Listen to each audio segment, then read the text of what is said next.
Okay, we are live. All right. Welcome to tonight's live show. Um, I'm going to be talking about Richard, Ralph Richard Banks' New York Post article. You guys have heard about it, and I've had like 7 people email me asking me to do a live show on that, and that's what we're going to do tonight. And we're going to talk about his article. He's the man that made the book about 11 years ago called "Is Marriage for White People," and that book created a lot of controversy. And he digs down in the stats in that book and gives his reasons why he thinks black women should open up their options. Now, recently, he did um, an article saying why black women should consider marrying white men. That also created, some controversy. And I'm going to pull up the article now. Hopefully, this is my first time doing it. I just figured out how to do the slideshow on StreamYards. So I had to put it in a PDF file, and I'm going to have to expand the screen. I can see it good on my end, but I don't know if you'll see it too good, but I'll read it to you, and we'll dig into it. We'll talk about it. And I'm going to have Sunkiss come on and be my co-host tonight. And that way I get a black woman's perspective on the article, and you guys get a white man's perspective. Now, being this is a hot topic, being this is controversial, okay, I'm going to have to be a little PC about it, but I'm going to be truthful too, okay? I'm not going in on nobody, okay? And I'll make this disclaimer right now. No man is better than the next man, regardless of color, okay? No woman is better than another woman, okay? But what makes us successful in life and what, determines whether we do good and bad in life is the choices we make, okay? And that's goes from character and how we were taught and, our environment. There's a lot of factors in there. But the bottom line is you as a person, are responsible for your actions. And when you make the right choices, good things happen. When you choose wrong, bad things happen. Okay? Usually that's what happens. But I'm going to get into this, and I'm going to bring Sunkissed up here, and then I'll pull up the article, and I'll read it to you guys, and you guys can put your comments in the chat, and we'll go along with the show. And if we have a little time towards the end, I might open it up. We'll see how time is. I just want to get this in, and I want to, dig into this. I want to focus on this because this article, it's creating controversy, but Ralph Richard Banks has, good points. And he's a Stanford law professor. He's been there since 1998. He is a black man, and he's married to a black woman. Okay. And, I've read part of his book and this article, and he does have good points. I don't think he's going in on black men. I think he's just looking out for black women. And, if we truly love black women, then we should want the best for black women, right? Regardless of who they marry, regardless of what race. Well, any woman for that matter, we should be, happy that they're happy with who they're with and pray they made the right decision. That in a perfect world, we'd all think that. Okay. But we're not in a perfect world, but I want to bring Sunkissed on here, and we're going to get into this. And I think we'll have a good show tonight. I'll give you my opinion. She'll give you hers. And, we'll go on in it from there. And if we have a little time at the end, I'll bring some people up, and but anyway, we'll do that. Okay. If we have time, I don't want to promise, because then I want to disappoint if I have to shut down. But anyway, I want to welcome Sunkissed. Hey, Sunkissed, welcome to tonight's live stream. All Party right, people. Party Owen, people. looks good. Hello. Hello. So, how are you doing, young lady? I am doing good. How are you all doing? Well, I'm I'm doing pretty good. struggling. Huh? I'm sorry. No, I said I'm doing pretty good. Hopefully, Good, everybody good, out there that's watching doing good. good, good, good. Um, Okay. yeah. As we talked, I'm bringing up this article um, of Ralph Richard Banks' New York Post article, where he was saying that black women should consider marrying white men, and of course that created a firestorm. There's a I'm lot of people sure. that don't like that he's saying that he's encouraging that. And anyway, before we get our opinions in on this, I just want to welcome everybody tonight. I hope you enjoy this. I hope you get something out of this, and we can all learn something. Okay, but let me pull it up right now. Okay, and this is a New York Post article, so you can look it up. Probably most of you have seen it anyway. A lot of YouTubers have done shows on this topic, so it's been going around. Let's see here. Okay, there's the article right there. All right. Now I got it in pages. It's like in a slideshow presentation. I'm going to try this to expand it. Okay. All right. The chat is okay, guys. The chat is hidden. I can't see your comments right now while I read this, but I'm going to go ahead and read this. And this is an article from Ralph Richard Banks. Okay, and it states why more black women should consider marrying white men. Okay, the two of the most powerful positions in the United States government will soon be held for the first time by black women. Okay, Kamala Harris and Ketanji Brown Jackson. Harris, as well known as the Vice President of the United States, and Brown Jackson could soon become a Supreme Court justice.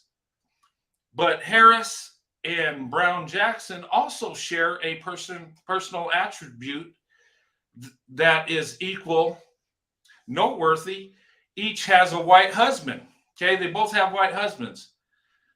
This fact is significant.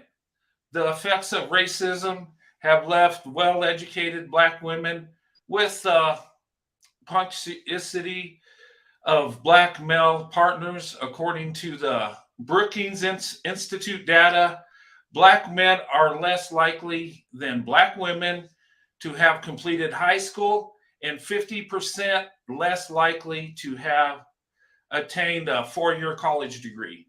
Yet, despite the shortage, the Institute black partners, black women, have also been the least likely and of any minority group to marry outside their race, according to the data, the Pew Research Center. Rather than partner with men of other races, many heterosexual black women either don't marry or marry black men with whom they are not especially well matched with. And these mismatched relationships contribute to the African Americans having the highest divorce rate of any racial group. In fact, black women are the only demographic to have a higher divorce rate than marriage rate. Okay. All right. Did you guys see that? Okay. I don't know if you could read it when I expanded it. I don't know how it shows on your end. But basically, what the article is saying, okay, let me get us back on there. Basically, what the article is saying is he's saying that black women should consider marrying out, okay? And black women are more likely to graduate high school and obtain a four-year degree. thus creating an imbalance that they're not well matched with at their educational level and a lot of times their economic level due to what's going on. Okay, and that's Ralph Banks' opinion, and he's looked into this. He's studied it. Um, Personally, I agree with him. I think we need to focus on the best choice. And you ladies, you're valuable. You deserve the best choice. Whatever man you choose to be with, that's your choice. You know, you know, you might find love in any color. Okay. But choose the best option. Okay. Now he's saying, due to the stats, black women should consider remarrying out. Now, also, um, in our country, there are approximately 2 million more black women than black men. And black men date and marry out twice as much as black women. So it creates an imbalance. So a lot of black women are, sort of say marrying down, or they're not getting married at all. The ones that are race loyal. Now, black women are opening up their options, and black women are starting to date men of other races. And I'm not talking here to, I'm just covering this article. I'm going to give you my opinion. I'm not telling you marry a white man and everything's solved. Okay, you got to vet. But if you're looking at it statistically, it would be a good idea to open up your options. But anyway, you got anything you want to add on that, Sunkist? I know I got Well, kind of long-winded. no. I think you're spot on. I mean, you've covered it well. That's again, you're balanced on it. So that's what I always shoot for is balance. So no, you covered it well. Oh, nice. Oh, my wife Sandy says she likes your hair. Thank you, Sandy. It's Sandy approved. So what else to Hey, be said? Thank you if so much. Sandy approved, it's good. Yeah. It's good. Thanks so much. Yeah. Uh, Ralph Richard Banks, he's got a lot of flack from his book he wrote about, I think it was about 11 years ago, is Marriage for White People. And then this article, he's getting a lot of flack. And to me, and he's a black man. He's a professor. He's been at Stanford since 1998, and he's married to a black woman.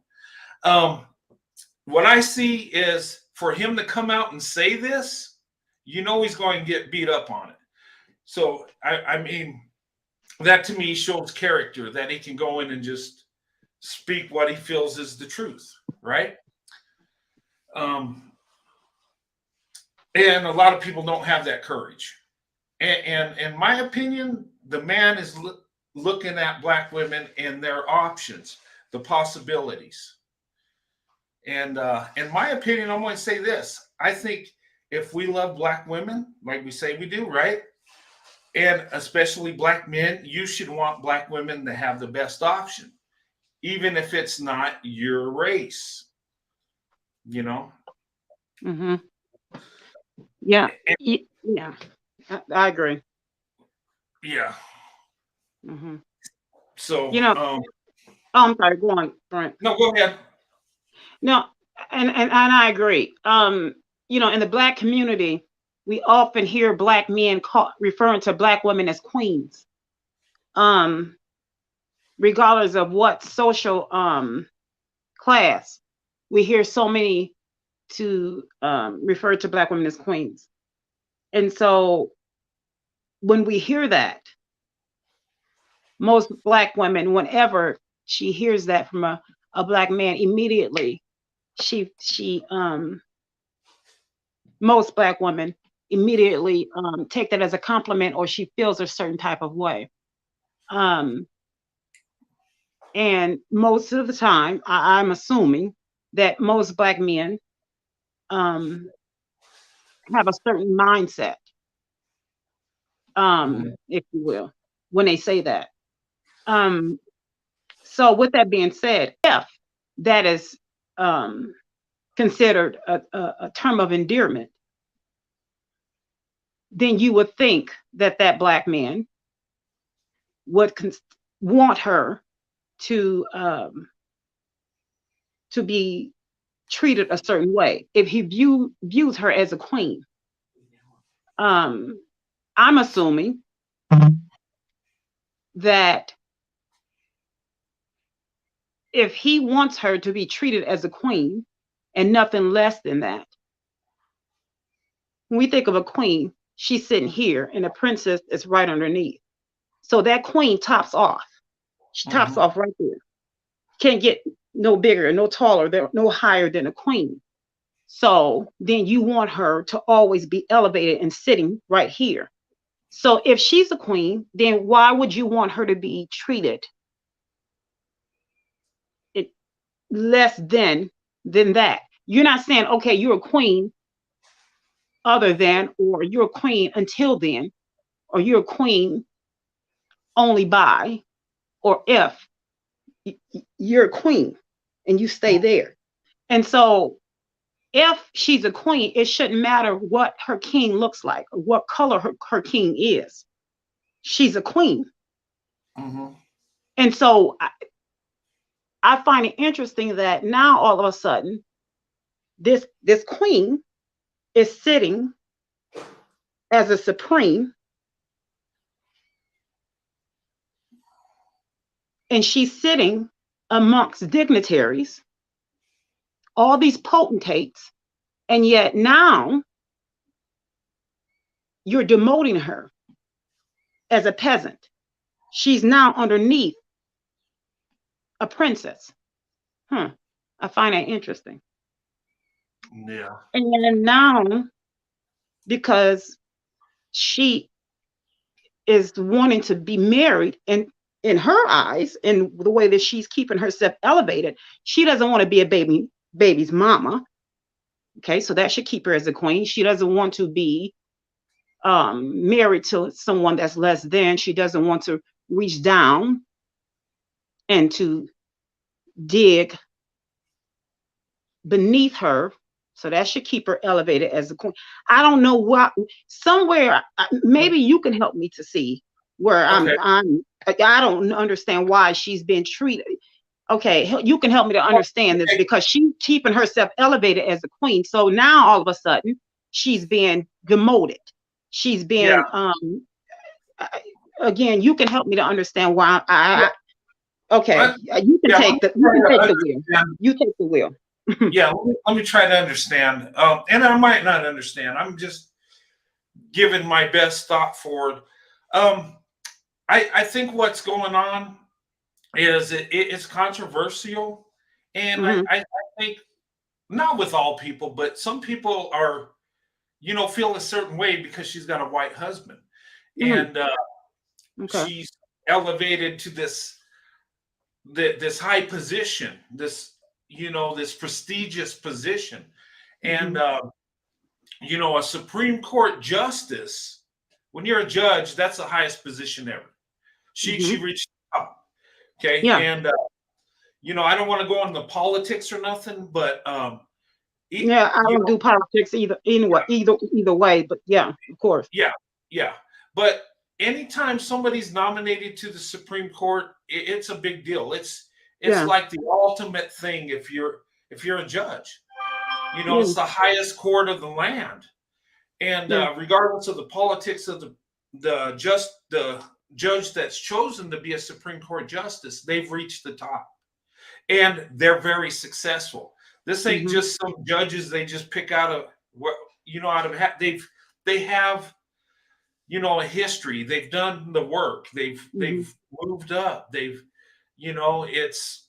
it's really, and it's a lifetime position.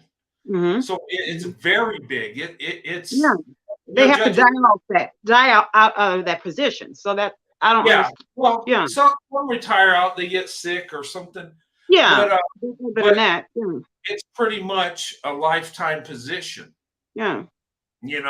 So it's a big deal. And what it's showing is success. And if you look at the image, okay, this is a black woman, and she has a white husband. Okay.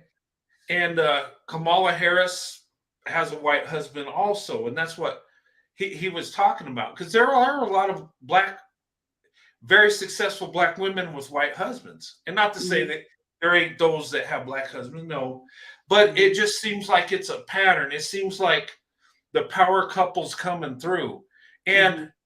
I think when it comes to black women, white men, Mhm. I think we complement each other. Not to Mhm. say we're better than anybody else. We're a good fit. You Mhm. know, we complement each other. A lot of cases we lift each other up. And Mhm. another thing I would side with Ralph Richard Banks is when I was reading the stats in the article that he was stating that, you know, the divorce rate in the black community is high. And he said that black women have more divorce than marriage, the only group. And I've had trolls come in and tell me on my other videos when I stated that black women are the best wives, best mothers. And I believe that. And they say, well, black women have the highest divorce rate. They're the most single mothers. And it seems kind of funny that when they come in attacking me, sometimes they come in attacking black women. And now, if that's true with black women, somebody had to help them get there, right? If they're single mothers, who made them a single mother? They don't just get pregnant by themselves. The only person that did that was the Virgin Mary. Unless they're running to the sperm bank, I don't think black women are running there to get pregnant without a man. I just don't see that. So there has to be a man involved. Okay. In the black community, that's not needed. So. Well, the thing of it is, when you tear down the women in your community, you're tearing down yourself because the women Mhm. are a reflection of the men. Okay. Now, and I'm not saying all because there are good men out there, but what I'm saying is when they throw those stats, it seems like the blame shifted to black women. And in my opinion, I think black women should open up their options for the best choice, best option. Because when you get married, and a lot of black women do want to get married. I don't think black women are single because they say, hey, I don't want to get married. I think it's more of the men that want that. Mhm. So I don't think if a man don't want to marry the woman he's with, he don't have the right to get mad at her if she steps out to another race and gets married. Because I think Mhm. every individual should have the opportunity and the choice to get married.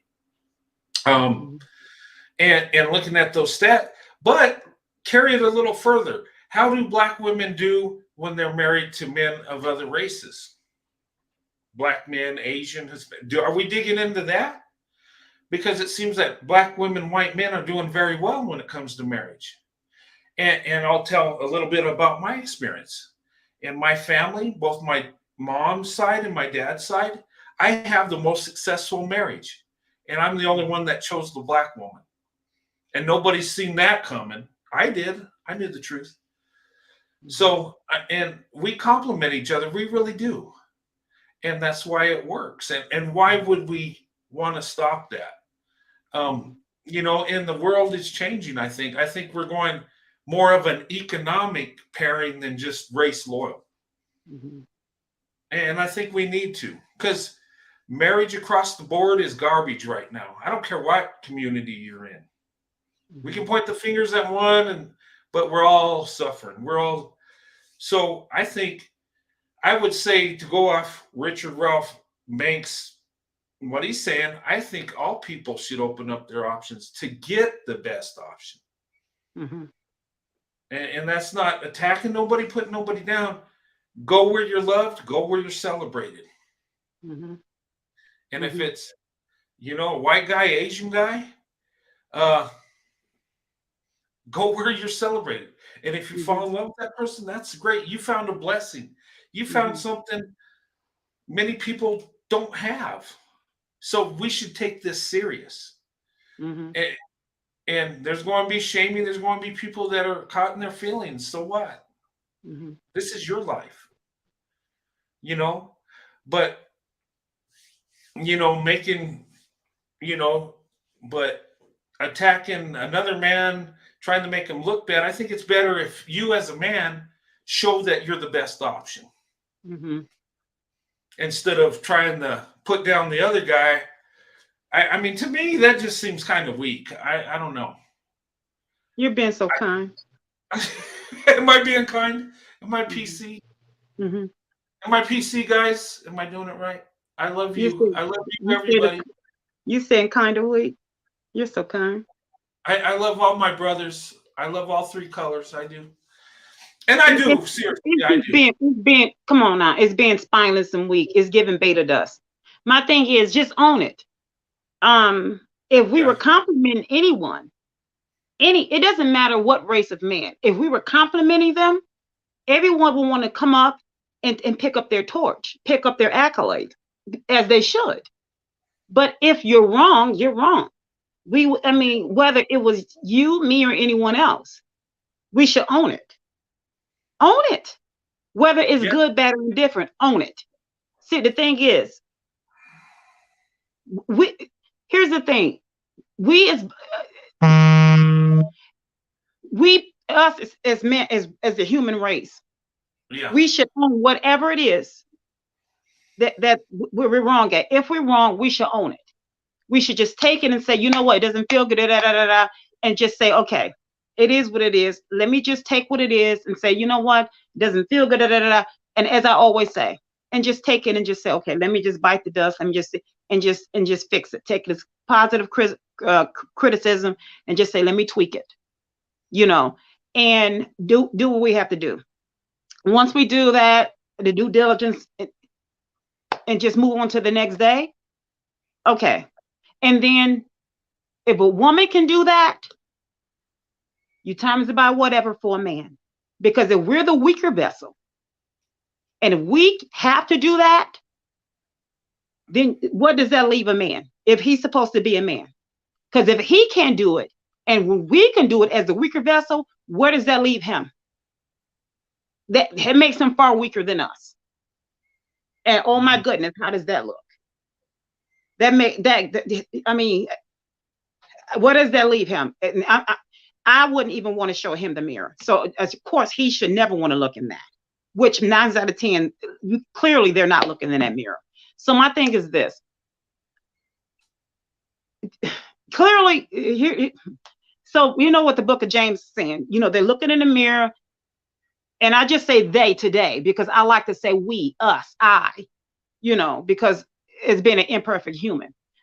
But in this case, I'll just say they as the gender, we're talking about. They look in the mirror, and before they can turn away, they have forgotten what they've seen. I'll say that just for right now. I'll just say they, because I like to include myself.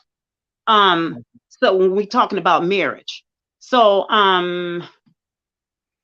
yeah, if we as women in this case, if we have to own our stuff, because again, the only reason why there are a bunch of derelicts and a bunch of loser baby daddies is because there are a bunch of baby mamas allowing them that.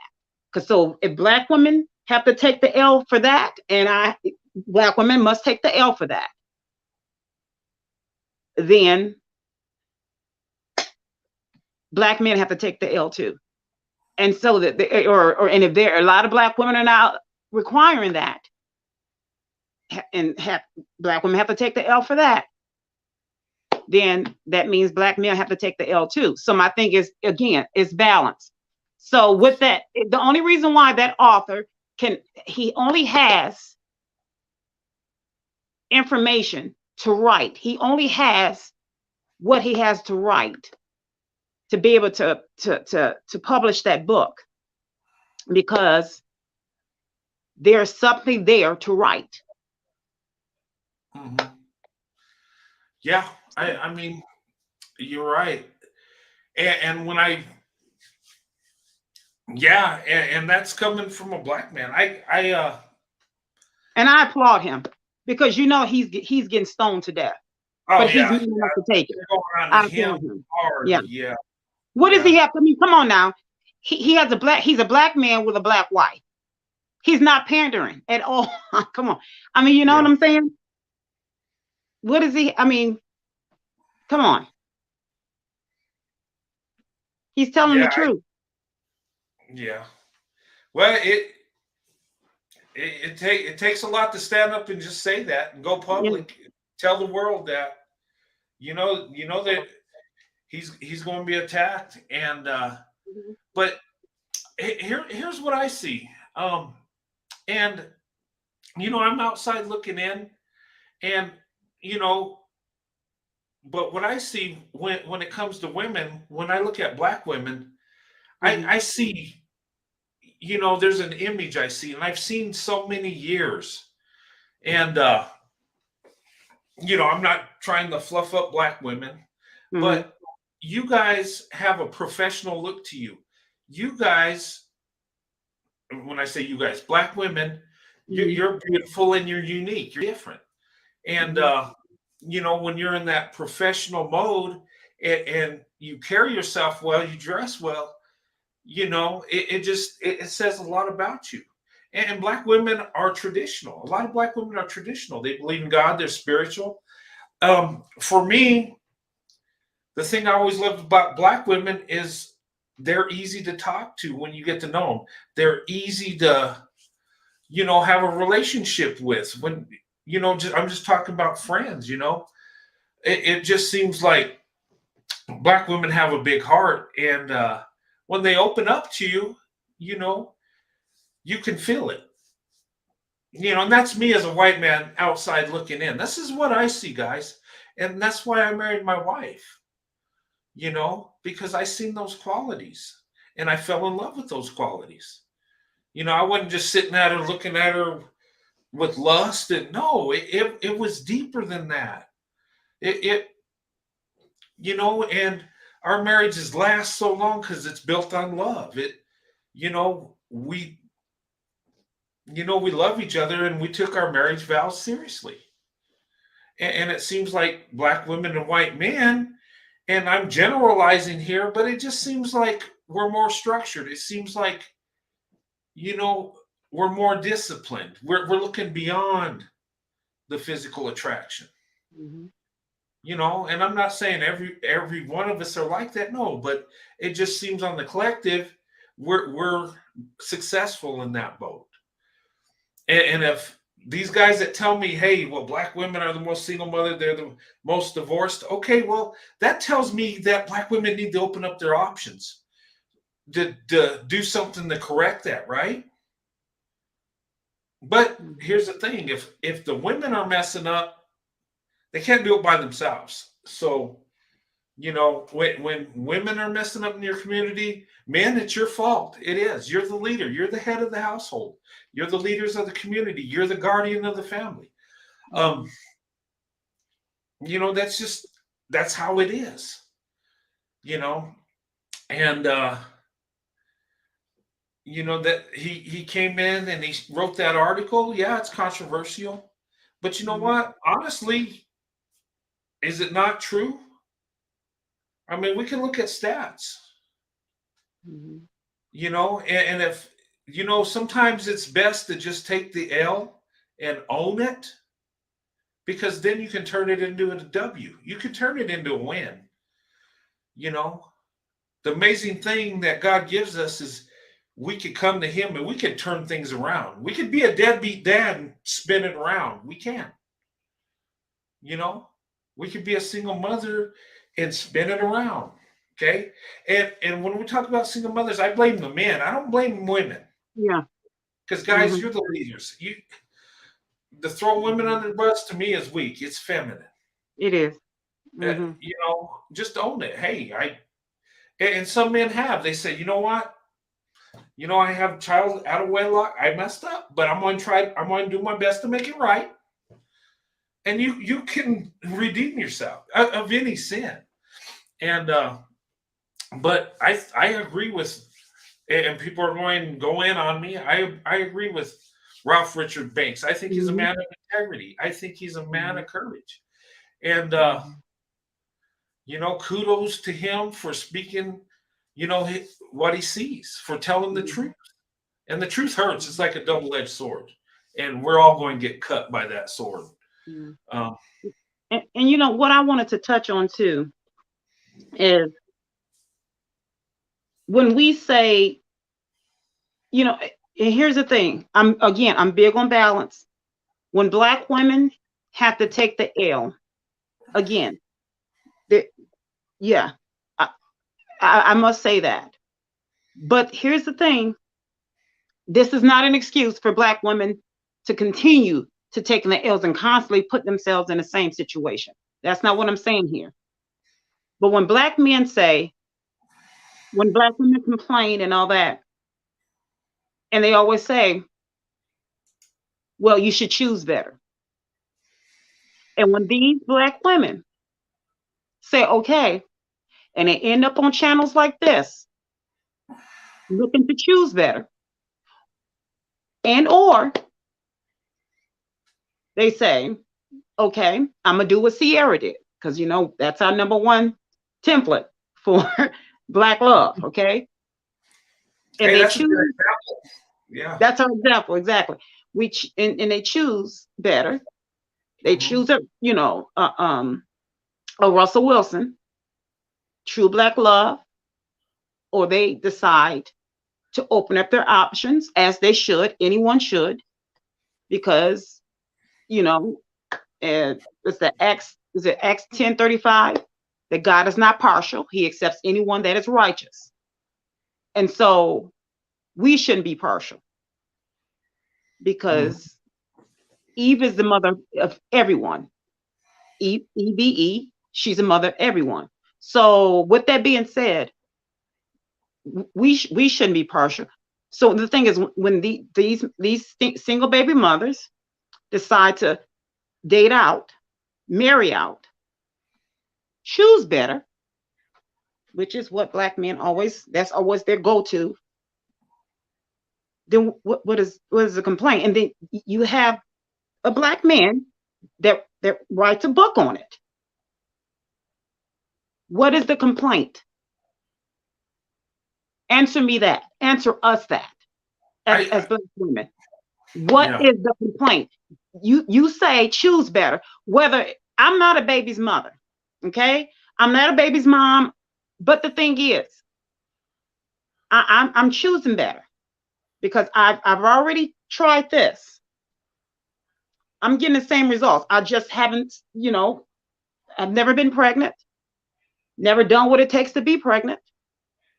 Everything that one would say they're looking for, and yet I haven't met the one that complements that. Okay. Okay, so what I'm choosing better. Your words, Black men, not mine. However, I know what my God wants me to do. He raised me well as an imperfect person, from the naked eye of another imperfect person, and from what a Bible would describe me as a speck of dust. I'm not so shabby, one would say. I'm not too shabby, I should say. Not too shabby. You're beautiful. I know I'm shabby, but not too shabby. But the thing is, I've chosen. I'm trying to choose better. Huh? Give a 1 if you think Sunkissed is beautiful. I'll give you a 1. I think I'm you so are. glad I can't see the chat. I can't. so you're beautiful inside out. You're so sweet. You got a beautiful heart. You guys are so sweet. You're so kind to me here. But the thing is, I'm deciding to choose better, just like my fellow women, and whether she's Black, white, purple, yellow, it doesn't matter.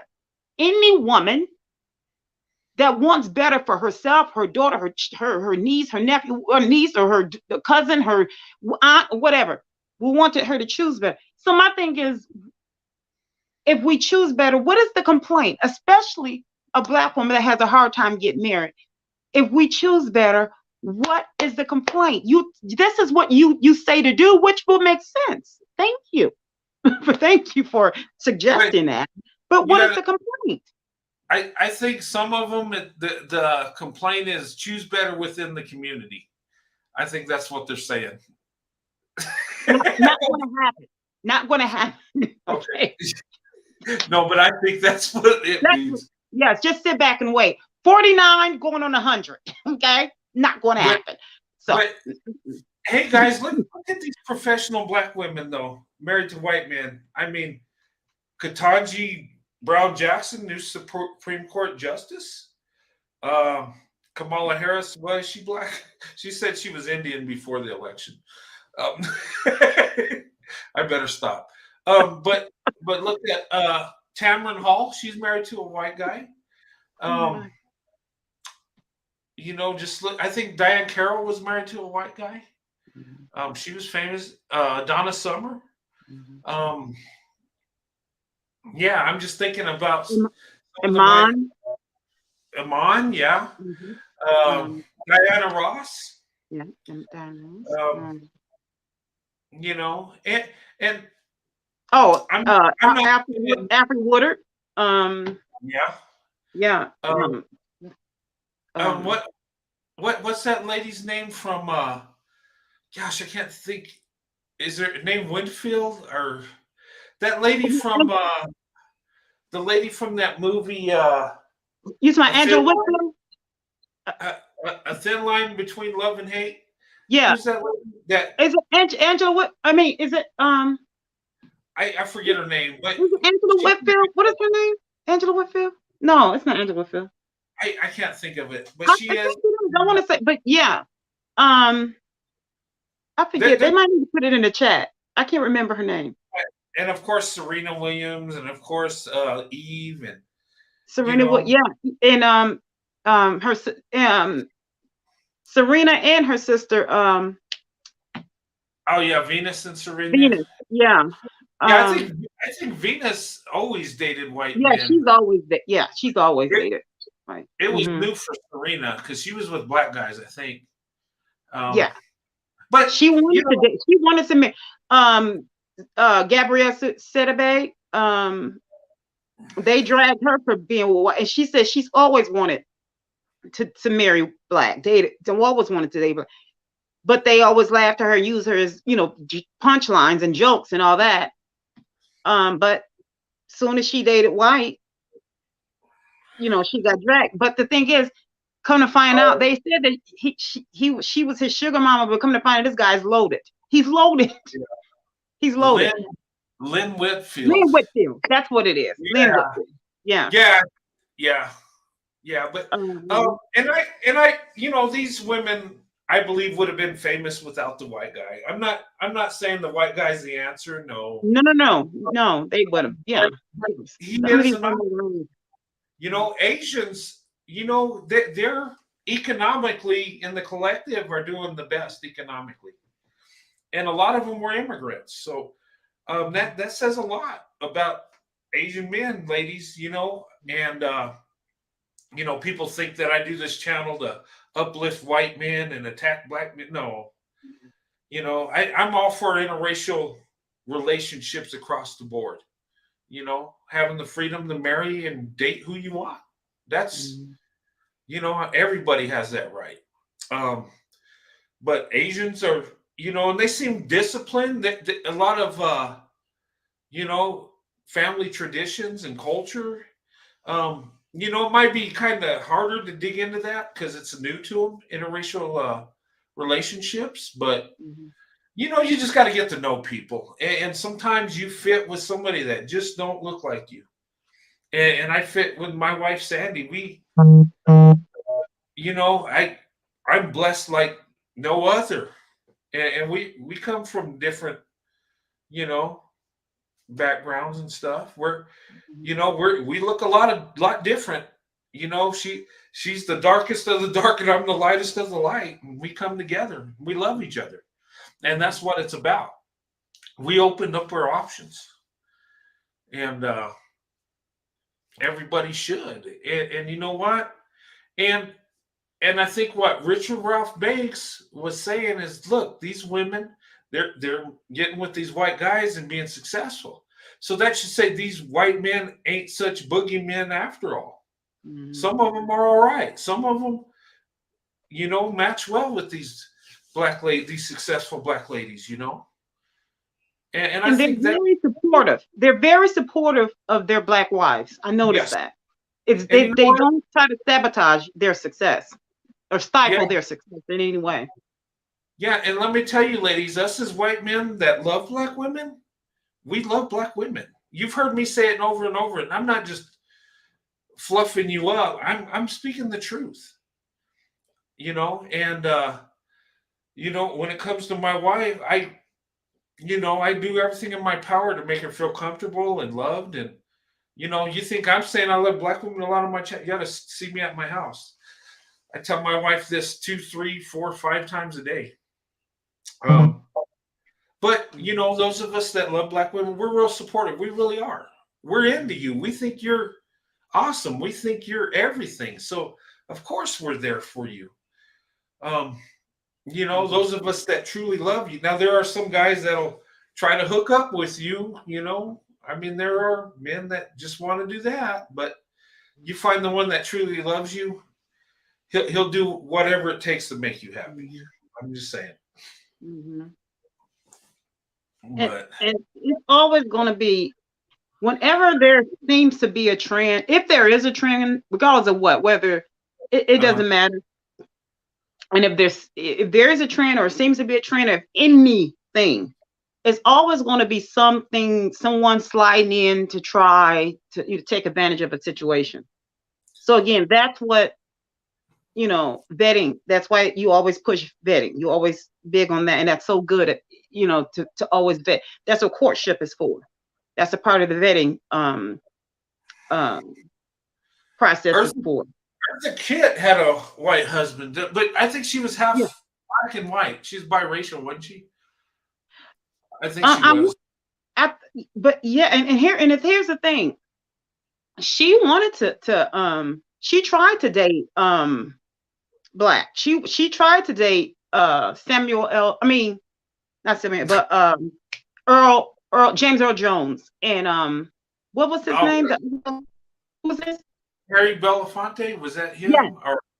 And they both rejected her because she wasn't a white woman. She wasn't Caucasian. And so she thought, well, let me open up my options. And that's what she did. She married the whitest white guy. You ever seen her husband? Yes, I watched a documentary on her. Yeah. Yeah. And she showed, yeah. And so she did what any woman should do. It's not that she hated her own kind just to do it, because I don't want to hate black men.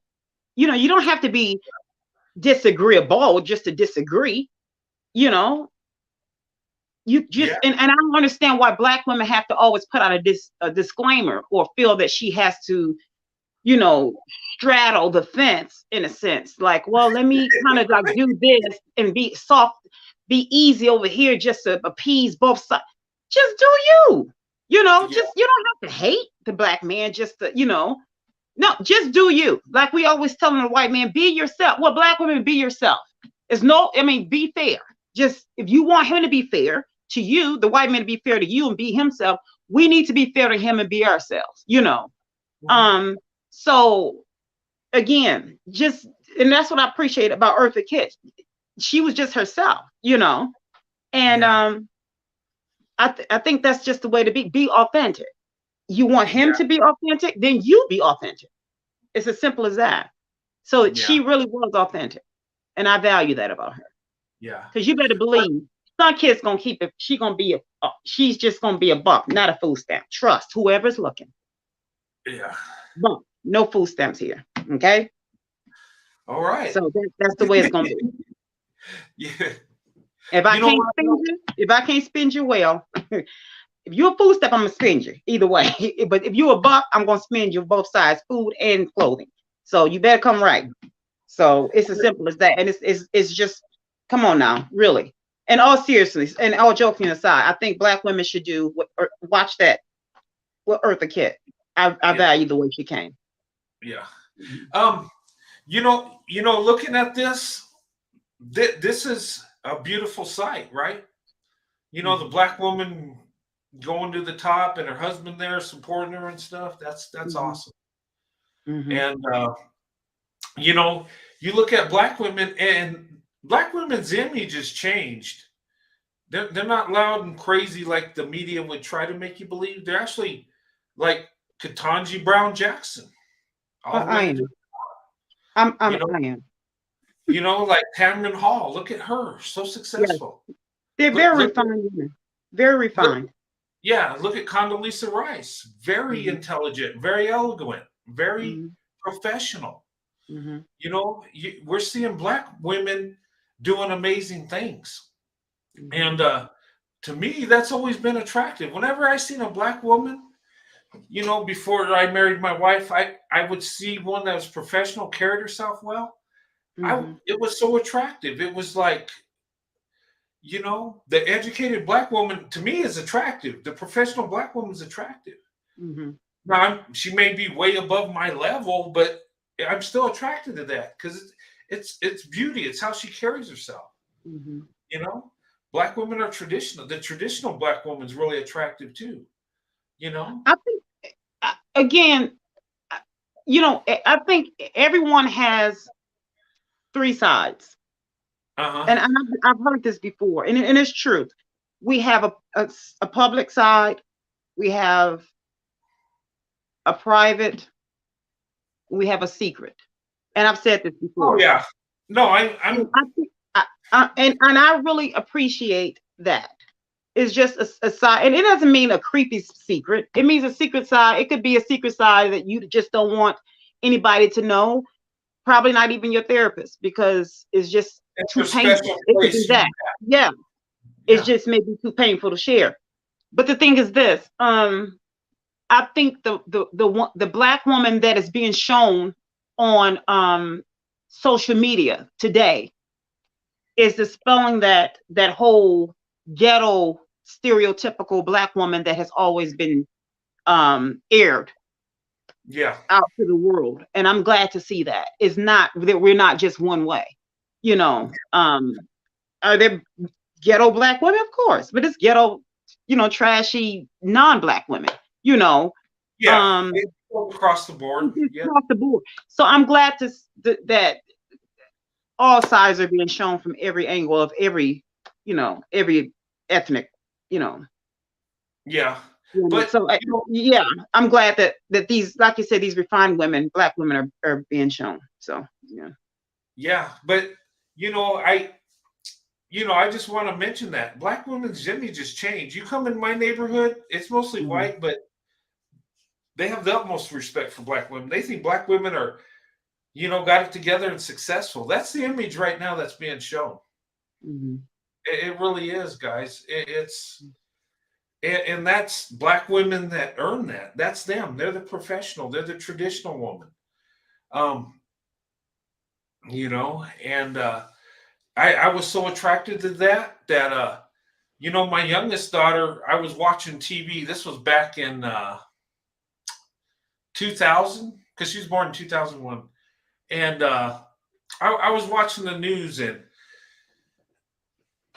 George Bush was president, and Condoleezza Rice, he had put her on his cabinet as a national security advisor, and I was watching it, and I was thinking of a name for my daughter. Right, I wanted something unique, something different.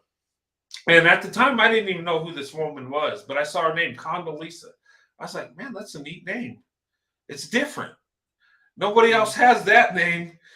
So I kind of researched her and found out, how intelligent, speaking multiple languages, the education level, very successful black woman. I said, you know what? That's who I'm going to name my daughter after. 'Cause she impressed me that much of her accomplishments and just how she carried herself. She's professional and eloquent and just, it just, but she ain't the only black woman. There's other black women that are just have it together. But what I'm saying is those images, guys, ladies, us men, we pick that up and it's attractive. It really is. And oh, George had a black girlfriend. Oh, I didn't know that. Who's You this? think, I don't know. He was saying that George W. Bush had a black girlfriend in Sugar Land, Texas. I can't I, imagine it. CIA killed her? Oh, why would they do that? My. Mm, okay. But anyway, you know, but that's how much respect I have for black women. You know, I really have a lot. And for me to name my daughter after a black woman, that should tell you something, you know, because you black women are doing awesome things. You guys are beautiful in every way. And you're, you know, in the corporate world, you're killing it right now. I'm just saying. And I do believe you are the best wives, best moms. I do believe that, you know, and I'm speaking from the heart, which I chose my wife, you know, a black woman, and she's the mother of my children, and I'm blessed. But anyway, open up your options and go where you're celebrated, go where you're loved, and also go where you want to be. You know, you don't go to a man that thinks you're the world that you're really not into, because that ain't gonna work either. You know, you got to be into him too. Don't settle for the white guy because the black man you really wanted turned you down. Don't do that, because your relationship ain't going to be good that way either. You know, but get to know people. You might, you know, there's a big ocean out there. Get out of that little pond. Go out to the ocean, and your value goes up as a woman. And women should be sought after anyway. Us as men shouldn't be telling women what they need to do to be with us. We should be improving ourselves, you know, to get the best woman available. You know, guys, we do the chasing. I'm just saying. I mean, you do whatever you want, but it's more natural that way, I'll say. I think it's really and here's the thing, and I could be wrong. The women in the chat, you know, if you agree with me, you can put a 1. If you don't, put several 2s if you like. But I think with women, it's more pressure on us because we have to do the waiting. Even if we put ourselves in certain certain settings. Yeah. We still have to wait. You know, we can drop as many hankies as we want to. We can drop a whole basket of tissues. Okay, the room can be full of white Kleenexes. I don't care. We can be sitting there in the middle of a puddle of just white tissues, and then we go home and it's like nothing. You know, because we have to wait, and we can be amongst you know, several, you know, prospects and things of that nature, and it's still, we could be as nice, you know, as we want, free, delicate, and all that. We're still going to rest in our femininity. I know I am, and so we still. I mean, the pressure is just as heavy on us as it is on the man, because we have to wait and be nice and kind and smile and be open and all that. And if he doesn't, you know, pick them up or doesn't approach us again, we're gonna go home. I know I'm gonna come home, you know, with nothing. Or just like Indiana mom was saying, 8 months, and she she was being nice. I mean, you know. Hey, that's patience there, boy. Yeah, and the thing is, I can match her with that, or do better with the time, back much better. You know, even my egg donor had to tell me some things. You know, she was like, "That he wants you," and I was like, "No, he's just being kind." She was like, she just shook her head. There were, I mean, because if the guy doesn't come out and say or do what, you know, a lot of us are just kind of slow, you know, or we could pick up on it. And it's like, well, if he don't make a move, then clearly he, you know, we're just going to go on, or either go to the next guy or whatever, because we're just only going to go so far, you know. So then what? Now what? You know what's funny though? On the flip side of that, when us as white men make our move, this is what I ran into. Black women would look at me like, "What? You want to? What are you asking me? You want to take me? Are you serious?" And then I'd be like, "Oh my God!" It'd be like a pause, like she was shocked that I even went up and talked to her. Mm-hmm. Now, this is back in the 80s and 90s. Maybe it's changed now, but back in the day, Mm-hmm. you know, when I approached a black woman and just went, it was like I blindsided her. Like she didn't, Mm-hmm. like she was stunned for a minute. Like, what are you doing? Yeah. This didn't And expect it. it was true because And the Stockholm syndrome was strong. Nowadays, things are, it's more expected these days. yeah, and whether I was accepted or rejected, Mm-hmm. I had to wait for that pause. Mm-hmm. You know, it's kind of funny when I look Yeah. back at it, but it's like that makes you nervous because she's just looking at you stunned. Mm-hmm. What is she going to say? Yeah. And you know what? Now, but here's the thing: it's not it's more expected. But you can even lead with, you listen. I know I'm a white guy. You're a black woman. You probably ain't gonna expect this. Just be open with it. You're probably not gonna expect this. That I'm interested in getting to know you. I think you're beautiful. So just don't. I know you're gonna be shocked, but it's true. I would like to. I think you're beautiful, and I was wondering if, and then go from there. Leave with whatever. Just knock the wall down immediately. Yeah, that you know what? That's the best thing to do. Yeah. Or just walk up, say, Keep the "Hey, I wall got down. a disclaimer. I think you're beautiful, and I'm going to talk I know to you you." don't expect this. I'm a white guy. You're a black woman. I know you don't expect this. I know you're going to be shocked, but because I know you don't expect for me to approach you. But here's the thing: I think you're beautiful, and You just could go say that. from there. Kick the wall down and go through. Just seriously. She would appreciate that. Seriously. And I'm so serious. She will. I can almost speak for every black woman in this case. Seriously. Yeah. And you know what? When you made that move, it felt like pressure was lifted. You did it. Mm-hmm. And even with all of that, you still here. You're what? Almost 28 years. What? Might as well say 28 years next month. You've been married. Even back then, with all that pressure, you still got married. Yeah, next month. Yeah. Successful. 3 successful kids. Great kids. Grandbabies. You see? And you know what? I look back at that. What if I would have said, you know what? She's probably not interested. Nah. And just walked away. Yeah. Missed out on all that. Yeah. I would have so missed the chances are even greater now, but much greater now because. Oh yeah, I thank God I said something. Thank. So white guys have a far greater chance now than back then, and yet you succeeded then, and so yeah. Just but by the time I got to my wife, I overcome that. Fear of approach. Yeah, I was still nervous. Yeah, but I could do it. You know what I mean? But you know what you've done. This is what's her name said. She said to describe it. She said that she climbed up. This is what Gail said about Oprah.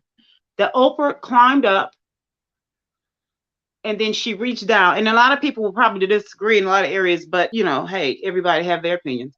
But she climbed up and paved the way for a minute, and turned around and reached down to pull up as many people as possible. And that's what you're doing. You have reached down, you've climbed up, and now you're reaching down and you're pulling up as many people, white men, as possible. You paved the way to let them know that I did it. And here, 28 years next month. Yeah. And so and you know what?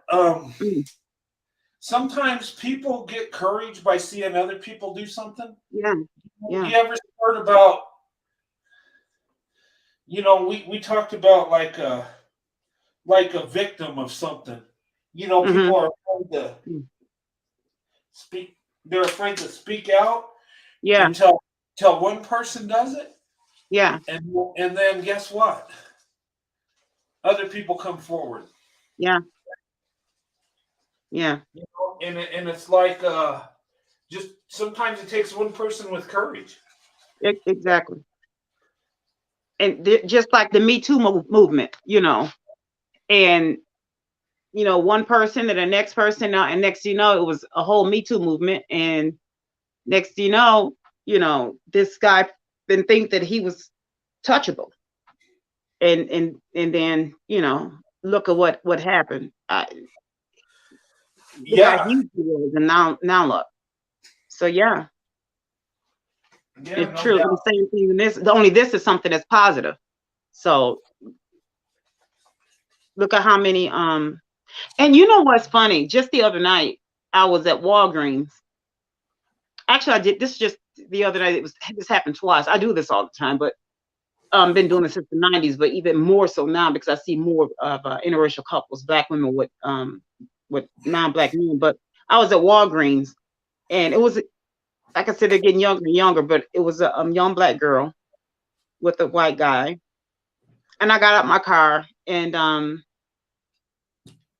I saw to my left, I saw that young couple, and I kind of looked, and I got to doing my little happy dance. And I said, "Oh, you two look so cute together." And they kind of let, and of course, the guy was just skinning and grinning, just smiling. And she chuckled, and I told him about your channel, and Uh, they said, "Oh, okay, okay." And I said, "Oh, I love love," and I said, "Especially this type of love." And and I said, "Continue to do what you're doing. I'm so glad you're not intimidated or afraid." And they said, "Thank you." And so as I walked away, I was at the kind of like at the tail end of the their SUV. And the guy, because she was driving, of course, it was nice, a nice SUV. And so I was at the tail end, and he looked out of the window, the passenger window, and he said, "Thank you, I really appreciate that." I said, "Oh, you're more than welcome." So he really was like, he really was feeling it. And I said, "Oh, you're more than welcome."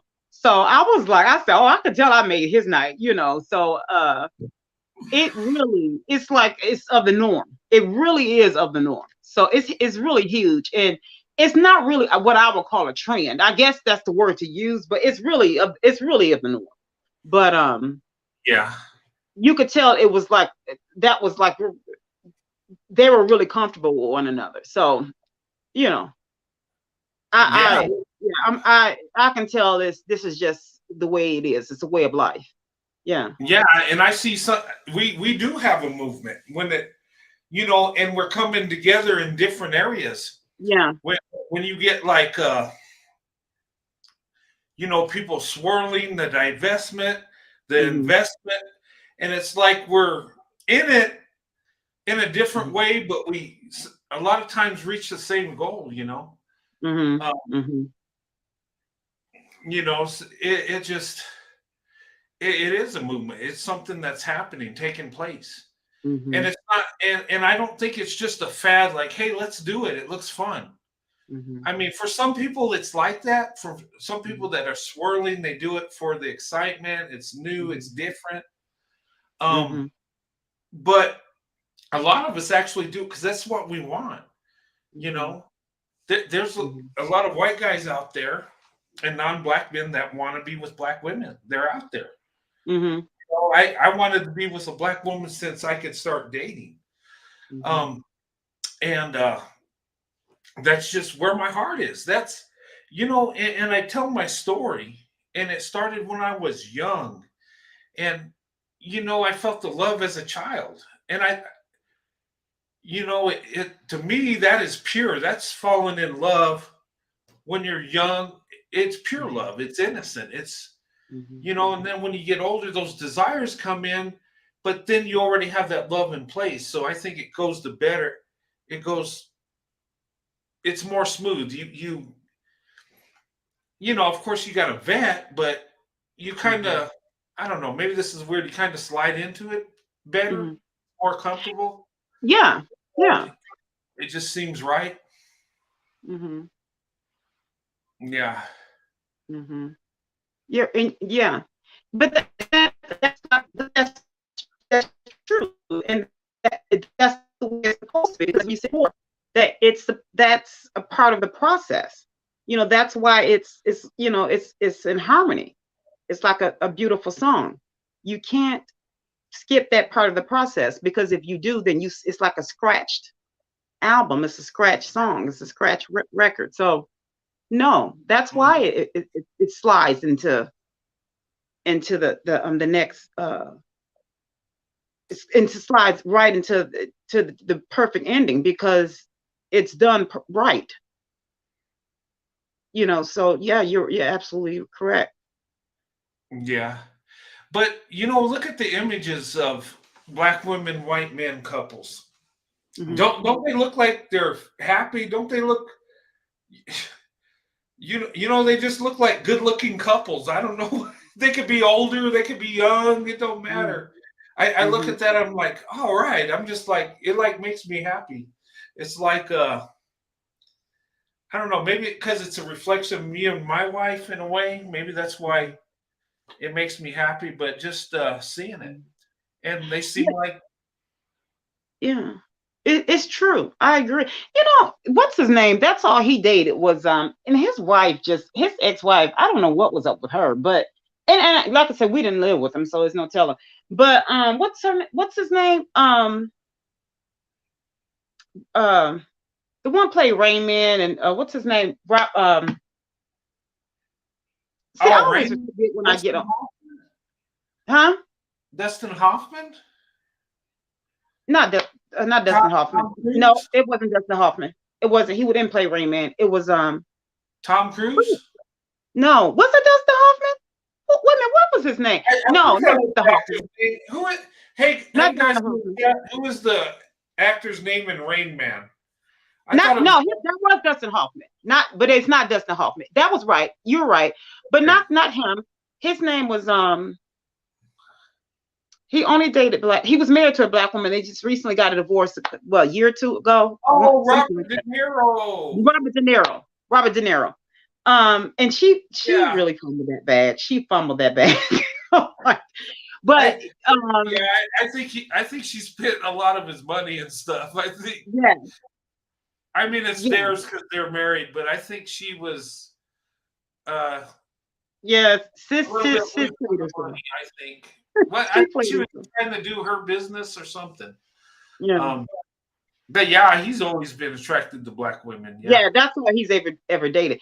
But someone had a T-shirt on, and it had it was a what was it was it something online? I can't remember. This was some years ago, but it was a picture of him. It might have been a meme or something. Anyways, it was a picture of him, and underneath the picture, it says, "Black women are for grown people," or something like that.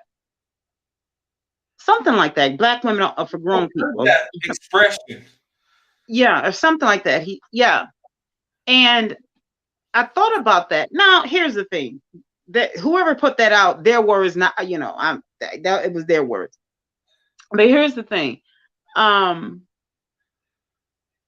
I thought about that, and I said, you know, in order for any any race of men to be with a black woman and to be with her successfully, you better come with your A game. You got to come with your A game. Um, Yeah, you can't come with the C minus. It ain't going to get no, you in the no, no, you won't be able to stay there, not for long. You You're not can't getting do it that for long. Bradford But either. so I thought about that, and I thought when I saw, like I said, this was some years ago, and I thought about that, and I thought, it had to have been on my phone because I think I did a screenshot of that, and it's been some years ago, so I have to look for it. And I thought about that. I said, you know what, that's kind of accurate because Yeah. that's another reason why so many black women are single, because you got to come with your A game. A lot of black women are not single because we have to be, because I've been proposed to. We're single because we choose to be, a lot of us, because now, again, not only because we just know our worth, like a lot of women, a lot of black women have even said this, and just women in general say, oh, I know my worth. And it's like, okay, do you? Or a lot of us, we talking about black women, know our worth, but we enforce it too. So there's a difference. Mhm. So a lot of us are single by choice. Now that is We're, your we are married, but we know our worth, and that's why we decided to marry out, because we enforce our worth. Mhm. Now, not dogging nobody else. I'm just saying that's the reason why. These are some of the reasons why. So you can take And, it. and you should go for Mhm. You set the standard. If he don't meet it, don't settle for less, ladies. Don't, Mhm. because you're never going to be happy. You settle for less. It's not going to work. Mhm. Um, and that's why I think open up your options, because then you don't have to settle for less. You got more to choose from. Mhm. Mhm. You know. Um, Mhm. but yeah, this article that he wrote, and it speaks a lot of truth, and a lot of people got hurt feelings over it and upset. But you know what? People looking in at this, if it don't apply to you, don't even worry about it. Even if your Mhm. community's jacked up, if you're Mhm. a man doing the right thing, that don't apply to you. Yeah. You Oh, know. yeah. Because like I said, only a hit dog hollers. Because here's the thing: when he introduced these books, Brent, did you get offended? Well, no, I didn't get offended, Well, okay. Why but I not? don't come out of the black community either. So I mean, Okay. So that okay. So if you were a part of the black community with your life, the way that you're living your life, would you be offended? Let's just say if it were a no, white man, would no, would would you be offended no. with the way that you're running your house? Would you be offended? Mm-mm. Okay. Me No, as a black woman, as a black person, and as a black woman, I wouldn't be offended. If it were a black woman writing this book, I still wouldn't be offended. So it don't raise apply to you. raise your hand if it doesn't apply to you. I raise both of my hands. It doesn't apply to me. So who would be offended? If it You're only going to be offended if it screams your name. If it screams you. You if you don't want to hear the truth. Mm-hmm. But if you've been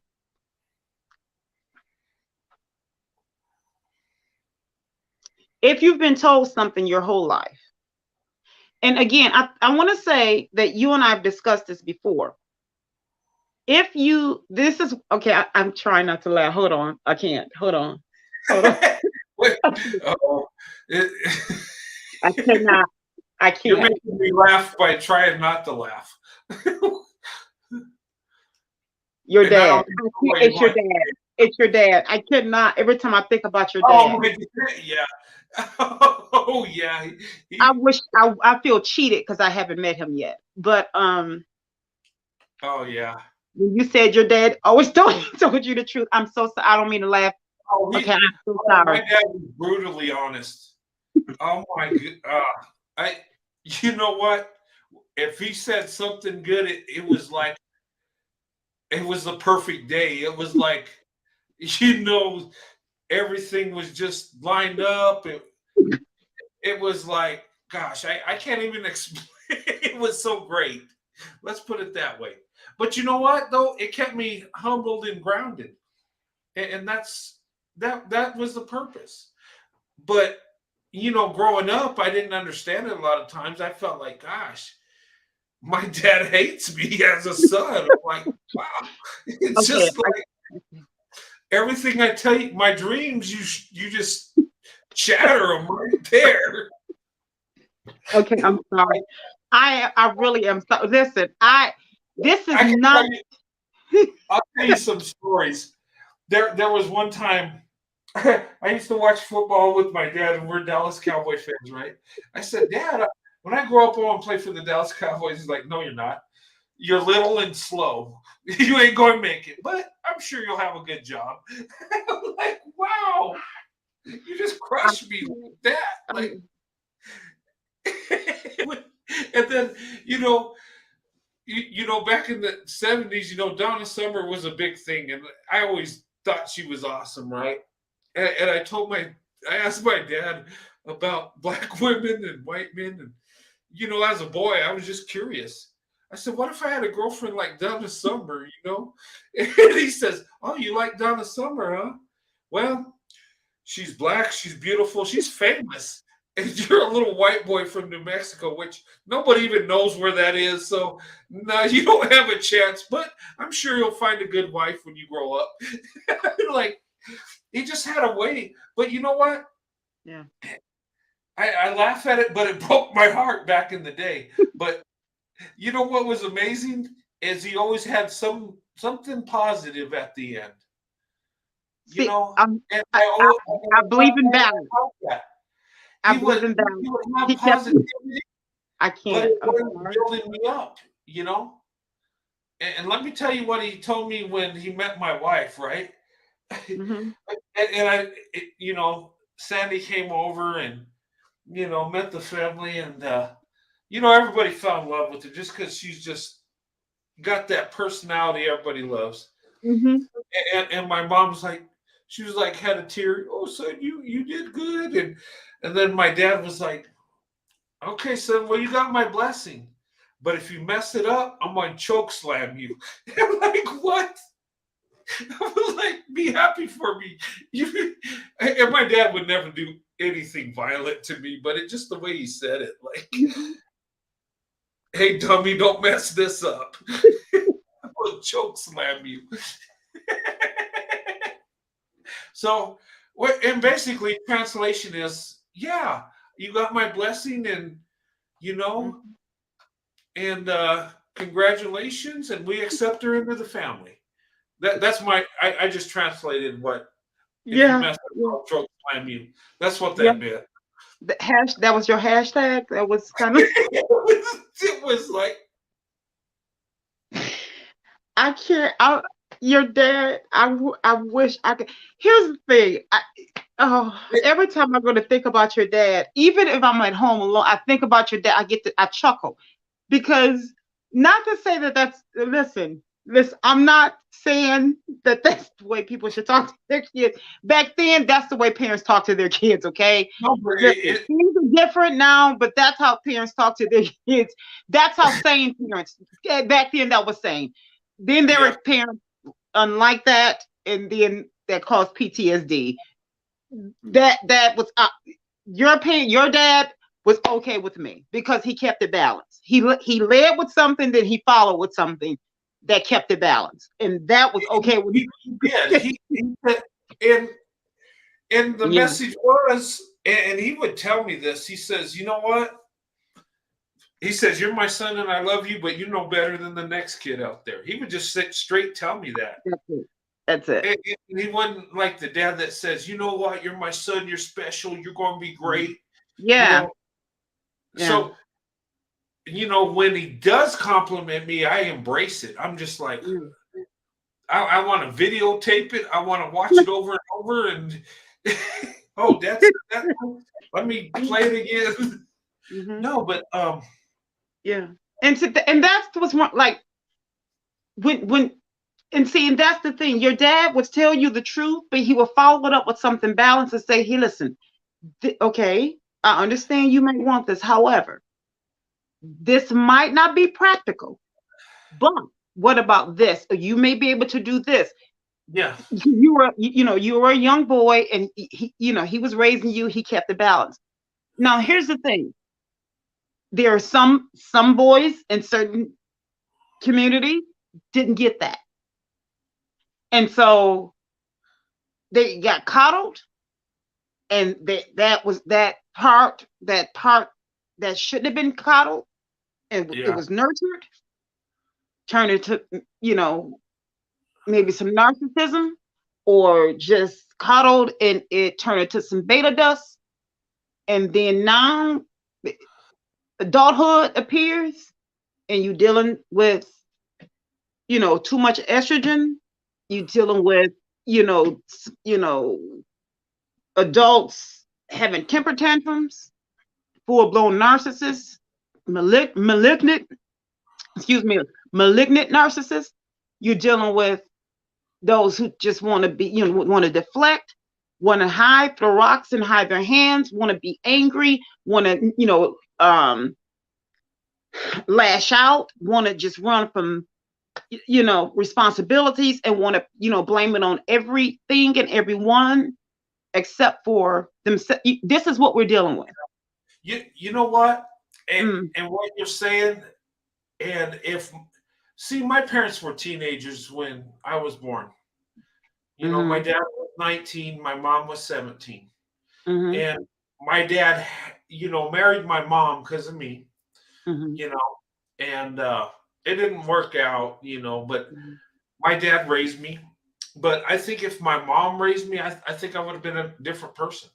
mm-hmm, I don't think I would have valued women like I do because my mm-hmm, dad taught me how to treat women. He taught me that how valuable women are. My mom never told me this. mm-hmm, My mom loves me, don't get me wrong, but mm-hmm, my dad taught me how to treat a woman. My dad taught me how valuable a wife is. He mm-hmm, taught me that I had to work hard to have a good wife, that I couldn't mm-hmm, just have it. I had to work for it. And, mm-hmm, and if God gives me a good wife, it's because God blessed me. My mm-hmm, dad taught me this. My mom didn't tell me how to treat a woman and how. No. mm-hmm, And I believe that us as men, we got to teach our boys that to become men and treat the women in their lives right. You mm-hmm, know, we need to teach men to be men. mm-hmm, They don't need to be players, and they need to be husbands and fathers. mm-hmm, That's what our purpose is as men, to mm-hmm, be a husband and a father. It is. Of mm-hmm. course, serve God first, but Right. we're created to be husbands and fathers. That's our purpose. Mm-hmm, Our purpose ain't to, sleep with different women. No, our purpose mm-hmm, is to be with one woman mm-hmm, our whole life. That's it. That's God's way. You go out, you leave your mother and father, and you go find you a wife and create your own family.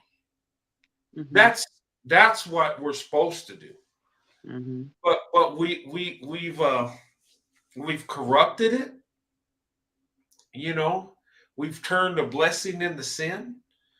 We've taken sexual relation, which is a blessing from God between a man and his wife, and made it a recreational sin. That's what mm-hmm, we've done, mm-hmm. and It's that's why our mm-hmm, society is so messed up. But mm-hmm, I know we get off subject, but open up your options. But this does apply to opening up your options because you need to be with the man that will wait for you to get till you get married. mm-hmm. And ladies, I know the world tells you this. I know society says that you're dating, you're supposed to sleep together. No, you're not. That's for Mm-hmm. marriage. And, and, And, it's so sad, Brent, that now I want to say this while you're right here, because uh-huh. so many women, so many young girls, and so many women that I have talked with, they think, and it's so sad that so many young ladies they think that men expect it, that they will not stick around if the guys don't get it because he'll go somewhere else. And if he does, okay, give him a Walmart bag to go along with him. In fact, put a bow on that Walmart bag so that when he goes, he can take whatever he wants to go, along with him, as Yeah. long as he doesn't take you and your values. Because here's the thing: they think that that's a requirement because, again, that's what's been fed to young women. It does not just black women, just Yeah. young girls. Well, Period. But society, the thing yeah. is, it is not they here. Then this is what really blows a lot of women. Women, I would. It's not just young girls, especially young girls, but women. Period. This what blows their minds is that men don't expect it. They really don't. They will like. They're not going to turn it down. You better believe that. They will Uh-huh. like to have it, but they don't expect it.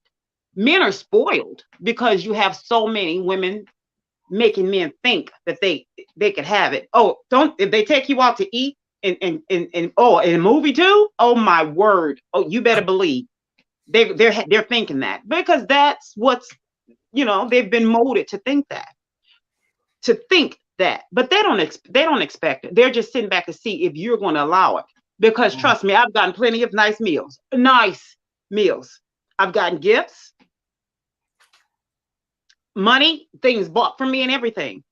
And you better believe some kids were sleeping by herself. Men don't expect it. They would just like to have it, but they don't. And so a lot of women are led to believe that they're expecting. And you'd be surprised at the guys that have even told me that.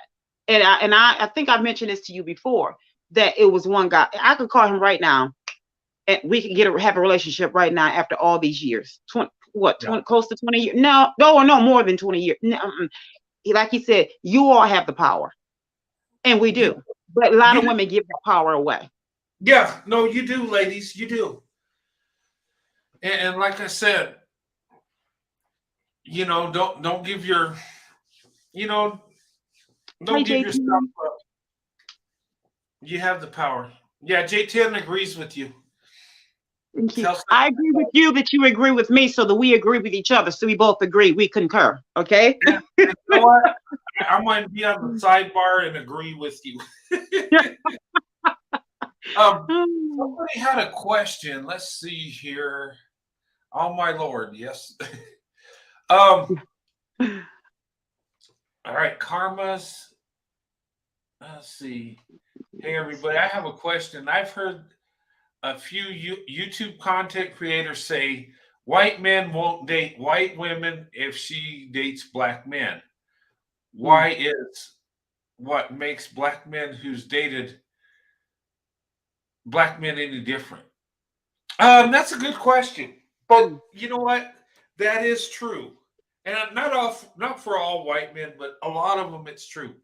There are a lot of white men that if a white woman goes out and dates black men and they kind of pull back from dating her. It's a psychological thing. A lot of white men won't have nothing to do with a white woman that dates black men. Not all. I've seen white men marry white women that have biracial kids from black men. But that is true. Most white men won't do that. But here's the thing, but they'll date black women in a heartbeat, and they've been with black men. Yes, there's no problem there. But if a white woman, yeah, it's kind of weird. But there's a twist to that too. It's the same thing majority of the time. We just have to keep it a buck, and we have to be balanced. Yeah. It's the same thing with black women, with black men. Now that's not going to be told, but since we keep it, we over here, it's a lot. Black women are the same way with black men. And I don't know if it's still the same way, but I know I believe that. That's the way it is with black women. If a black man has been with white women, it's like no, because A lot of them won't take them if they've been with Becky. They might say, "No, you've been with Becky." No, it's the same. It's the same thing. But on the flip side, I mean, it has happened. It has happened. Yeah, I mean, everybody's different. Yes. Yeah, it just all depends. It's rare, but I mean, I think I'm with you. I think it's a psychological. I think it's like, you know what? I already have to deal with all this over here, and I have to compete with too much, and I'm not dealing with that. That's just, I don't. It's just yeah. It's just like I'm not supposed to put up with that. I have to deal with too much over here already. I'm not dealing with that. Yeah, and a lot of them, it's not that they're mad at her for going with the black guy. They just won't do it. Yeah. But, if a white man dates black women and even has kids by a black woman, Becky will take him in a heartbeat. And usually don't have no issue with it, from what I've seen. And then I believe that black men will get with a black woman that's been with a white man just to say, "Hey, I got her back." I think there's like a prideful thing about that, but I don't know. I could be wrong. You ladies can tell me if I'm wrong. Yeah, just like with Ted Danson with he left, I forget that actress name, and he ended up being with Whoopi Goldberg. Now Uh-huh. and wooed him back. And Mhm. but that was because I mean that was a white man though. But had it been the other way around, I don't know. You would have to answer that, Brent. But you know, but would Whoopi had done that? I don't, I don't know because she's a black one. But I you don't know, think she was with a black man, was she? who Whoopi? No, Whoopi has never been with a black man. But I'm just saying I'm just saying with him being a black, I mean a white man, and if it were the other way Oh, around, she went with a black man that he yeah, wouldn't take her hmm back. I don't know. yeah. See, that's There what are a I'm lot of saying white too. men that are like that. They Yeah. are. And Mhm. for me, the way I think about it, well, if you love her and she went with a black guy, who cares? You love her, right? That's just my thought process. I'm just Mhm. thinking, we're all people. Who Mhm. cares? You know? Um, but they don't get upset with they dated a black woman that's been with black men their whole life, and it's like that's fine. But Mhm. Becky can't do it. It's just like it's funny. I mean, it's Mhm. not because she might really love the guy, but I don't know. Mhm. That's just a weird psychological thing. But yeah, for a lot of guys, it is true. But Mhm. is it a bad idea to cuddle with a man if the woman has no intention of getting sex? Um, to me, I don't think it's a bad idea. I mean, if you're mature adults and you're waiting for marriage and you cuddle, I don't think that's wrong. Well, if you don't have any intentions on marrying that person or I, marrying at all, I mean, if you don't getting have any intentions on no, she's saying if you don't have any intentions of getting sexual, is it okay to cuddle with them? getting sexual with that person, now see that I won't speak on because it's to each his own. The No, thing is, I think what yeah, I mean that no one can answer that for that person because that they're two consenting yeah, adults. I mean, no, I mean because I, there's no sex involved, so that no one can answer that for that person. Yeah. I think what she means is it a bad idea to cuddle with a man if you don't have sexual intentions? Like maybe you just want to cuddle with them and maybe sometimes men take they might think the cuddling's going somewhere else beyond that because if you're hugging them and it could I would say what it could be a bad idea. Because um you have to keep in mind the Lord's prayer when Jesus yeah said that again, he says, lead us not into temptation. Now here's the thing. yeah that Although is a bad idea because you when know you what I'm saying, cuddle cuddling, putting yourself in a certain situation, we and can have we can have good intentions all day long. Apostle Paul even said when miserable man that I am, he says, good is what he wants. The bad is always with him because his flesh is weak. His intentions are good. And I just say for myself personally, my intentions are good, but I don't like to put myself in that yeah situation because I may be on here crying to y'all and saying, Sun Kiss is in trouble. I don't know.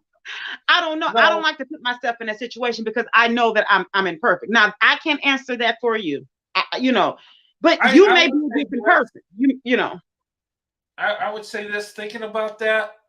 I would say no, it'd probably be not a good idea to cuddle. I guess if you both agreed you're not going to do that, but here's the thing. Once you start cuddling, once you get close together, we're human. And men and Mhm. women, we're attracted to each other. That can lead Mhm. into a temptation to where you don't have no sexual intentions, but you start having feelings and it can go there real quick.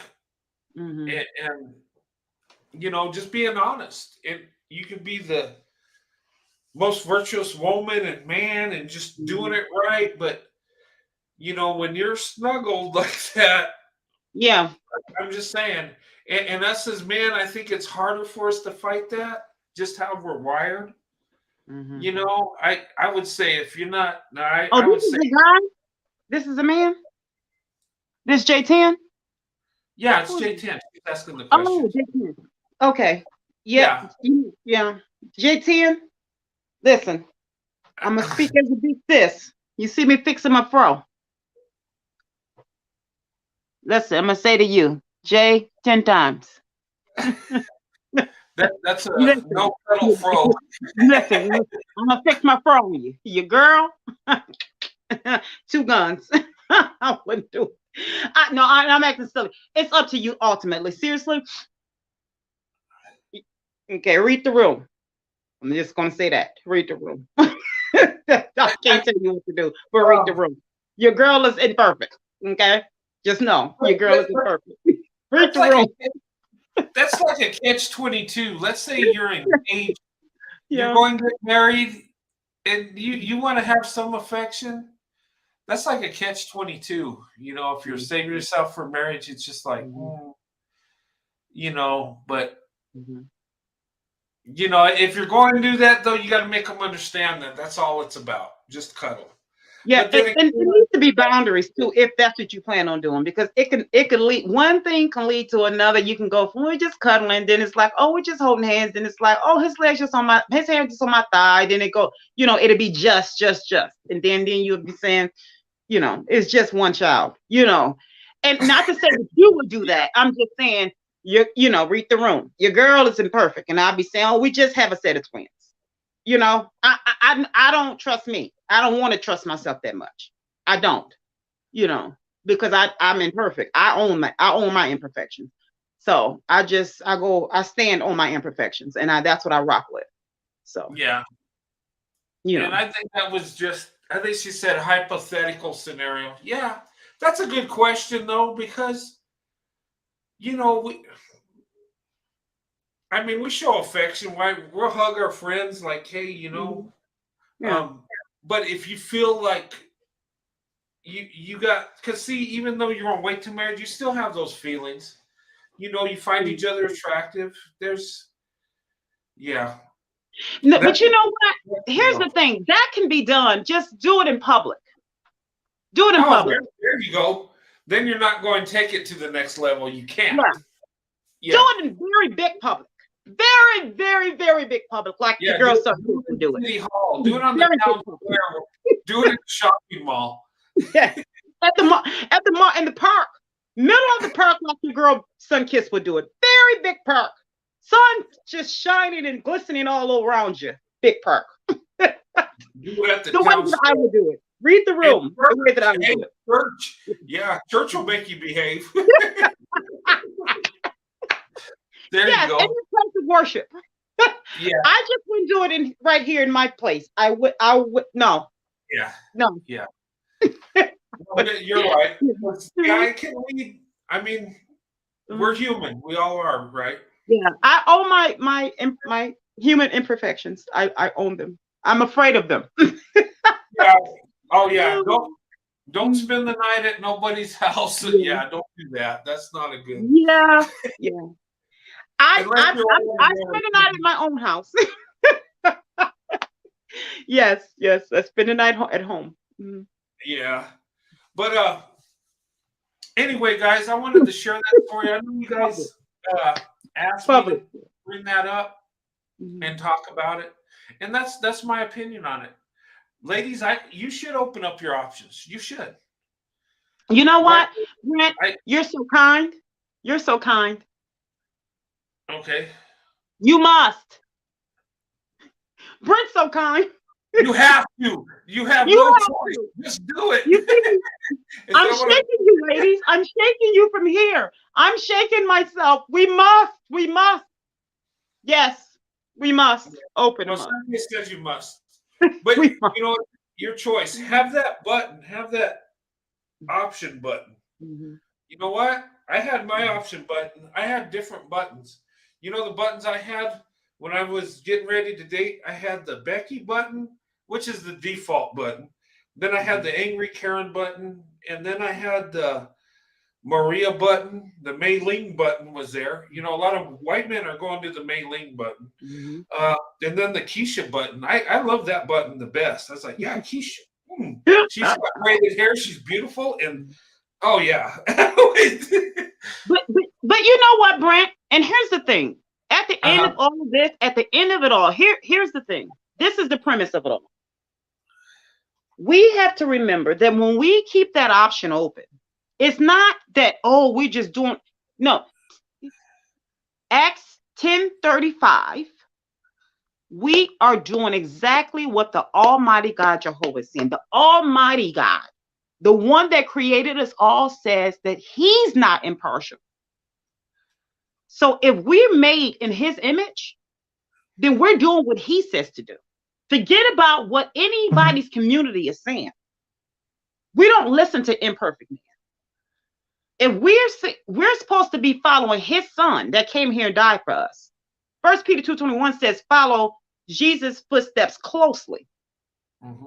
We can't get no closer than that. It's by his father, his father is telling us to do what he says to do. We're created in his image, and he says to not be partial. So therefore, we're doing what he says to do, and that is to not be partial. So then, therefore, we must open our options. We can't be closed off because another human says to be race loyal. Then we're just like a supremacist. So no, that's not right. Don't it say he's not a respecter of persons either? Just saying. Mm-hmm. He don't care what you look like. He don't care what your status is in life. Mm-hmm. Mm-hmm. He don't care what you got. What he does care about is what's in your heart. That's it.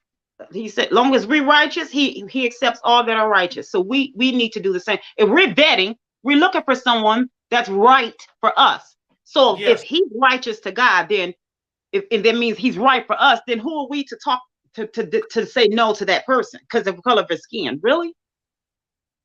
I mean, it's the hypocrisy of it all. Really? Yeah. So no. Mm-mm. So bring on Connor, Brad, Chad, whatever. I mean, I don't care what his name is. Okay? My thing is, shorty, what your name is. I am patting my weave. Now, I'm chewing my gum. Bring him on. Okay? I'm looking for him. I'm checking for him. I don't care. I'm not supposed to close nobody off because of what somebody's telling me not to do because of a race. No. Yeah. As long as you're of the human race and not the animal world, I'm checking for you. It is what it is. Yeah. Sunkissed, you're giving off Black Panther vibes. Ooh. Okay. You look like you're right out of 1975. I look like it. I won't stand for it. Huh? You look like you're coming out of 1975. Close. 73. Right decade. Okay. That was a good decade. I was born in 73. Close enough. Okay. You know, I was looking at something. They were talking about the Black Panthers. Somebody was saying something. I turned it. They were trying to use that as talking about dispelling Black women from being with white men or something. And I was like, the white women were the ones that was the face of it. So the Black women weren't even the face of it. So I didn't even. I just swiped. You know, I swiped it. I didn't even stay there. I swiped it. Huh? Didn't a number of those guys have white women hanging on? Yeah. That's what I'm saying. The Black women were in the background. They weren't even able to be the face of it. It was the white women. So I just swiped it. I'm not doing this. You know. Yeah, you. Yeah. So, but yeah. I mean, I like the look. Clearly, I guess I do like the look was pretty sharp. But I said I'm not. You know what? I like that look too. I love the women with the afros and the earrings. Like I like that look back in the day. The Foxy Brown look. I think it was awesome. I do. Yeah. Thank you. You know what? Like I said, I think this look is constantly being recreated. That decade. I think, you know, around that decade is constantly, you know, they kind of add and take away. I think this decade is constantly being I think that was the foundation. That's the permanent foundation, and everything is kind of like it'll come back, I think. Yeah. I don't think it ever leaves. Really, it's just Yeah, because it went yeah. from the Afro look to the Jerry curl. I remember. Hmm. I remember my wife back in the day had a Jerry curl. She Yeah. looked beautiful with it, though. I thought that was a good hairstyle for women. That was a really, really big. Who? I mean, that innovation was just epic. I thought who that family. I know they're still rolling in dough. I mean, if they didn't. They had to because and with my wife had it, her mom had it, and like Mhm. her cousins had jerk. It was like everybody. Everybody, yeah, that was the thing to have back then. Yeah, Yeah. well, the guys had it too. I thought it would Yeah. look goofy with the guys, but the women looked beautiful with it. Hmm. Um, yeah, and it seemed like the hair. And my wife talks about it. She's like, it really grew good. It was like healthy. It was just, Yeah. it would just grow. Like Yeah. I don't know if it's Hmm. because of the moisture, what they're putting in the hair. I think so. Yeah. Yeah, I Hmm. It damaged a many sheet sets, oh a many clothing articles. What I mean, what do you call that? Of clothing, but but it grew your hair. That's for sure. But yeah. oh But did it, that stain real bad? huh? It stained real bad. Yeah. Oh my Oh, goodness. Yes. Oh, that oil. Good night. Yeah. But I mean, your hair grew. That it yeah, really grew your hair. I mean, it really made the hair. Cause oh my goodness, people's hair was just growing out of control. But hmm you had to keep that up though. You really had to keep that up. But yeah. hmm but it was. I don't know what it was. What they put it. I often wonder when I was a little girl, what did they put in that? What chemical did they use? Hey, it must not have been a bad one because hair was growing. Mm, You know. mm. Oh, did someone ask? I can't see. I can never see what these questions. Someone ask a question here or make a comment. Oh yeah, Sunkiss is a whole vibe, even Oh, without the fro. who's this? I can't see. She says you're a whole vibe, even without the fro. Oh, you are so sweet. Now, who's this saying this? I want to make sure it's Karmas Abichu. I don't want. I don't. okay. You are a whole sweetheart. I have to say that. I'm so sorry. My glasses. I might be able to see out of these maybe the next show. This show I can't see anything. Yeah, the eyesight is. You know what? Actually, when I was in the hospital, someone needed some glasses, and I gave them my glasses with the real prescription in them. So I can't see. I have. Oh whoa. Yeah. I don't. I can't see. But thank you So so much, sweetheart. Um. so. Oh man, you did. So you need to get glasses with the prescription then. I have to get some more glasses, but I will. I'll get some more. They didn't have insurance and they needed glasses, but I'll get some eventually. Some more. Yeah, I have insurance, so I'll get more. But yeah, they had lost a lot. So, and I know what it's like to be without to lose, everything. So, but that's Yeah. okay. It's okay. Now who is that? Someone I didn't see that person. Oh, she just said Akita Reyes. She just said trim and shape the fro. Yeah, I've been playing with it. I just recently got this thing. I've like kicked it all over the house, beat it up, and everything. So I've been playing with it, and I got to play with her. She's just like she's not my friend yet. We're just now meeting. Oh, So okay. So yeah, we get have to become friends. She's not my friend yet. We're not even associates. We're just now meeting. So yeah, yeah. but Hey, give me a minute and we'll be friends. But thank you. yeah, we've been on a couple hours. I want to put the link if you guys want to come up real quick. I don't want to have a marathon show. I got to go to work.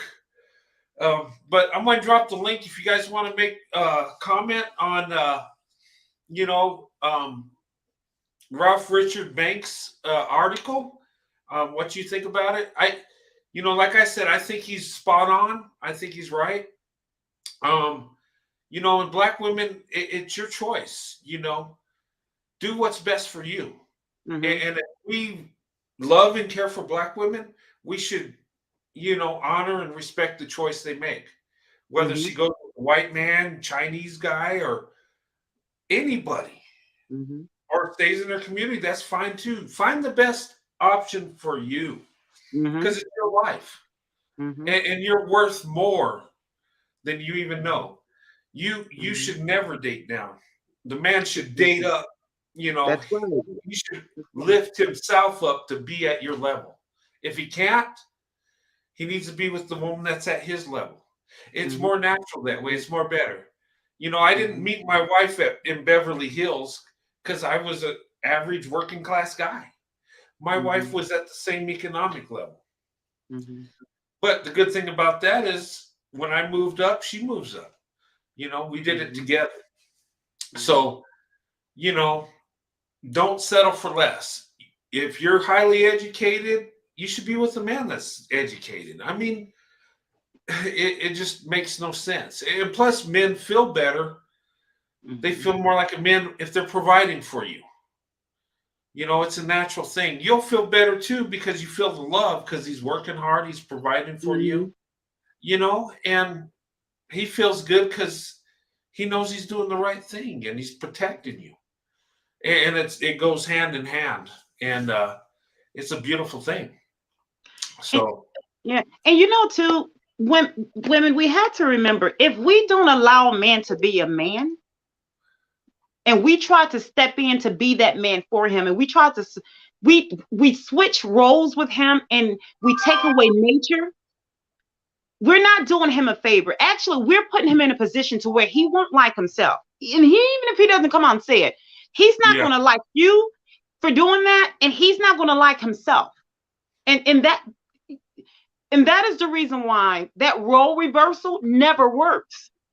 And then a lot of women say, he left me and went with whoever, whatever her name is, and now he wants to get a job and do this, and the other, and do everything with her, and take what I taught him and treat her better than he treated me, and I'm the one taught him what he knows. Well, that's your answer because she's not allowed. That's your answer because she's requiring for him to be the man.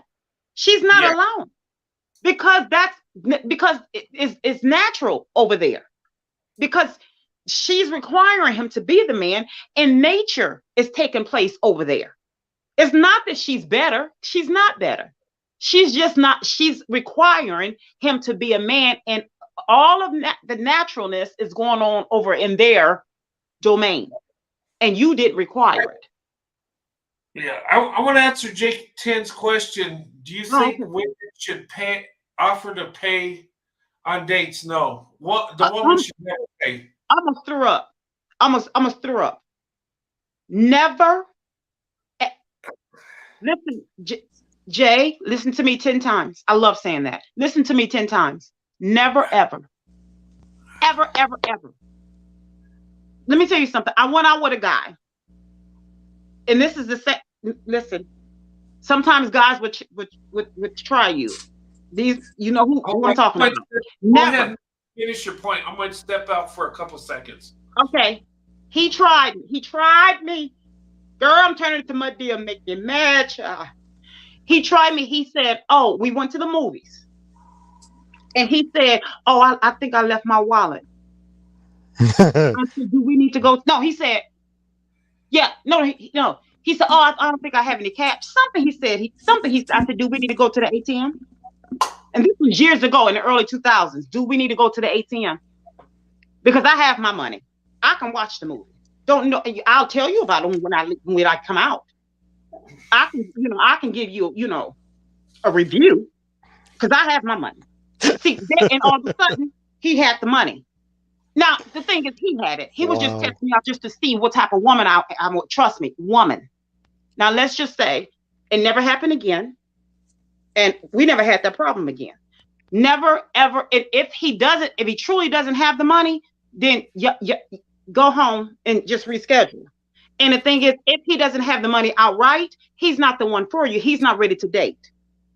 He needs to go back to school, get some credentials, get something under his belt, get his life right.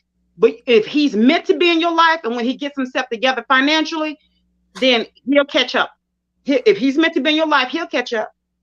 But if he's not meant to be in your life, then he was weeded out for a reason. Never, ever, ever soil yourself like that. Never. No, ma'am. Mm-mm. Because then Yeah. he's going to take that as a sign of weakness and a sign of, okay, he's going to lean into that. Yeah. No. Hey, I'm going to screw up on my Cynthia, baby son. hey, I think maybe she meant in a way. I don't know, because I heard somebody say that. Some guys they pay for dinner or something and think you owe them something. Maybe she's asking in that way. I don't care. The initial date you pay for it. I don't think a woman should have to pay any time. He could have been this. No, I just No, just no. I don't no, care. He no, could no. have just given you a kidney. The answer is no. The answer is no. No. You don't owe him. No. Really? Yeah. No. That no. No. No, I'm against it too, but I'm thinking because I heard somebody on YouTube say, for women to be safe, maybe that first date just pay for it. So, because some No. men think that you owe them something, but I nah, heard a relationship expert say that. The answer, yeah, and here's the thing: unless your life is in danger, then when you leave from eating your food, and if you feel a little unsafe on your way from then that's for your Uber. Your money that's in your purse that you saved from the meal, then you take your own money and you get an Uber. But to pay because no. yeah. If you No, feel that okay, you owe him something, then he's not the one. pay at all. Sunkissed, you're about to flip your wig. I am. I'm about to pull it off and put it right here on my couch. No. Yeah. Hey, Corey, good to see you, sir. How you doing, buddy? Hi, I'm doing Corey. all right. Hey, I got your email. I haven't responded, so you got the jersey. That's cool. Yeah, I'm digging it. I like it. Yeah, I like that one too. The Golden Knights. Yeah. It's a little big for me. You're a little rounder than I am. Well, I wear them baggy. Yeah. Yeah. Yeah, I'm a little big. Yeah, I'm just healthy and happy. There you go. Sandy is cooking them real meals. She is cooking them Oh, real meals. See, oh Corey, you God. have to get married so that you can have those real meals. Yeah, you get those real meals and they'll put some I real. just have to work harder so I can stay light. Well, I got a physical job. I work outside all the time. I mean, I'm not sitting behind a desk by no means. And good Yeah. thing, or I'd be like 300 pounds or something. I stay on a keto diet pretty much. My How do body you? runs better on it. Oh, okay. Better Yeah, energy. I'm going back to juicing because when I started juicing, my weight just went. Yeah. I'm getting back to that. I got my Ninja and I got all the attachments and yeah, so I'm motivated now. Too many carbs makes me sleepy. Yeah, Me too. Me too. I just go right to sleep. They call that an allergic reaction to carbs. I said, oh, well, then that's my problem. My Hey. body's allergic. hey, I love my fro. Welcome to the show. Good to see you again. Hi, my friend. Hey guys, I was just listening to what you guys were talking about, like paying for a date. Uh-huh. Yeah.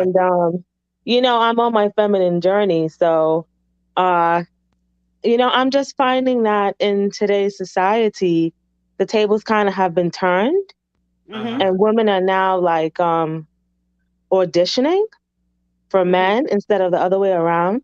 So I think Yeah. women just should be aware of that. Like paying for a date, if a man asks me to pay for a date, he's obviously not trying to impress me. And Yeah. so, You got to You know, go. deuces, thank you. Thank you, Sunkiss. Deuces. And it's just really about, like Sunkiss said earlier, it's about just creating, especially for Black women, we have been the men in our community. And so we have to learn how to rest in our femininity. And femininity is just not like, looking pretty and perfume and nice dresses. It's in your essence and Mhm. creating space for a man to be a man. And that's easier said than done. And I'm finding like when I date, I date for practice. I, practice on men, and I assess myself. Like, Yeah. um, sometimes I have done things and I come home and I'm like, why did I do that? It's like second nature. So you really have to be careful if you're out here dating, ladies. Like, you may think you're ready, but practice on these men. Even if it's not someone you're attracted to, practice on the guys you're not attracted to so you don't turn off the one that's, you really like. Mm-hmm. And the thing is, it's all about how much do you really love you? How much do Yeah. you really love? Because Yeah. I don't care how. Again, for us to be on on this channels such as these, we're not broken. We are just bent. So, and sometimes we may Mhm. feel broken. All Mhm. of us have Mhm. those days. We're just Mhm. we're really just bent in some areas. Yeah. And so that's what therapy is. Research, self-help books. Overall, the first one is the Bible. But Yes. Amen. just working on ourselves on the inside, we're Mhm. trying to become right. Black women, we are automatically, we just are like contortionists. We have to be into so many areas, so we feel bent, and so we're Mhm. doing this self work so that we can become unbent, so that when we do meet that one, we're ready. And so when we talk to different guys, we get to know different guys and what have you. We know, okay, this is the one because we've already worked on ourselves. And Right. so, with that being said, if we really, really like ourselves, we're not. It's certain things you're just not going to put up with. Yeah. It's just Yeah. like you. It just it doesn't feel right. It just Mhm. doesn't feel Mhm. right when we go Mhm. against certain things when it comes to nature as a woman. It's Mhm. just certain things Mhm. that feel right, so we're not going to rock out with it. And then two, I love that question that J10 asks. Should I pay for it? For J10 to ask that question, it Mhm. doesn't feel right.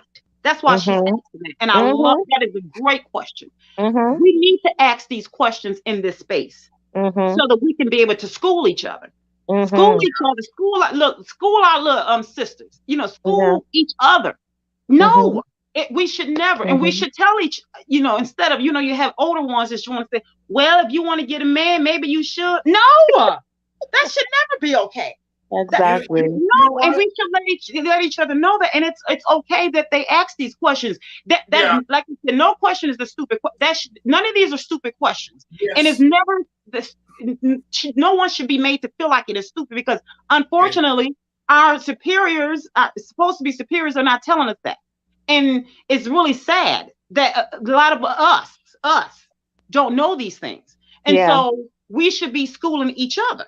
So Well, no, we weren't taught how to date. We weren't taught how to date. We were taught how to be race loyal. and how to And sell it, how to sell it. yeah, yeah. And so Yeah. we're learning now, like it actually goes back to the word, like be transformed by the renewing of your mind. We're Mm-hmm. learning all this stuff Mm-hmm. and actually blossoming, at least for me, I can't speak for anyone else, but blossoming into what God has created me to be anyway. Mm-hmm. So it's just Mm-hmm. like unpacking and changing my mindset. So doing the opposite, following my Mm-hmm. woman's intuition and Mm-hmm. just being aware so that it comes Mm-hmm. second nature. That's Because it. Yeah. the bad habits that we picked up, they're almost like second nature now. And it's like Mm-hmm.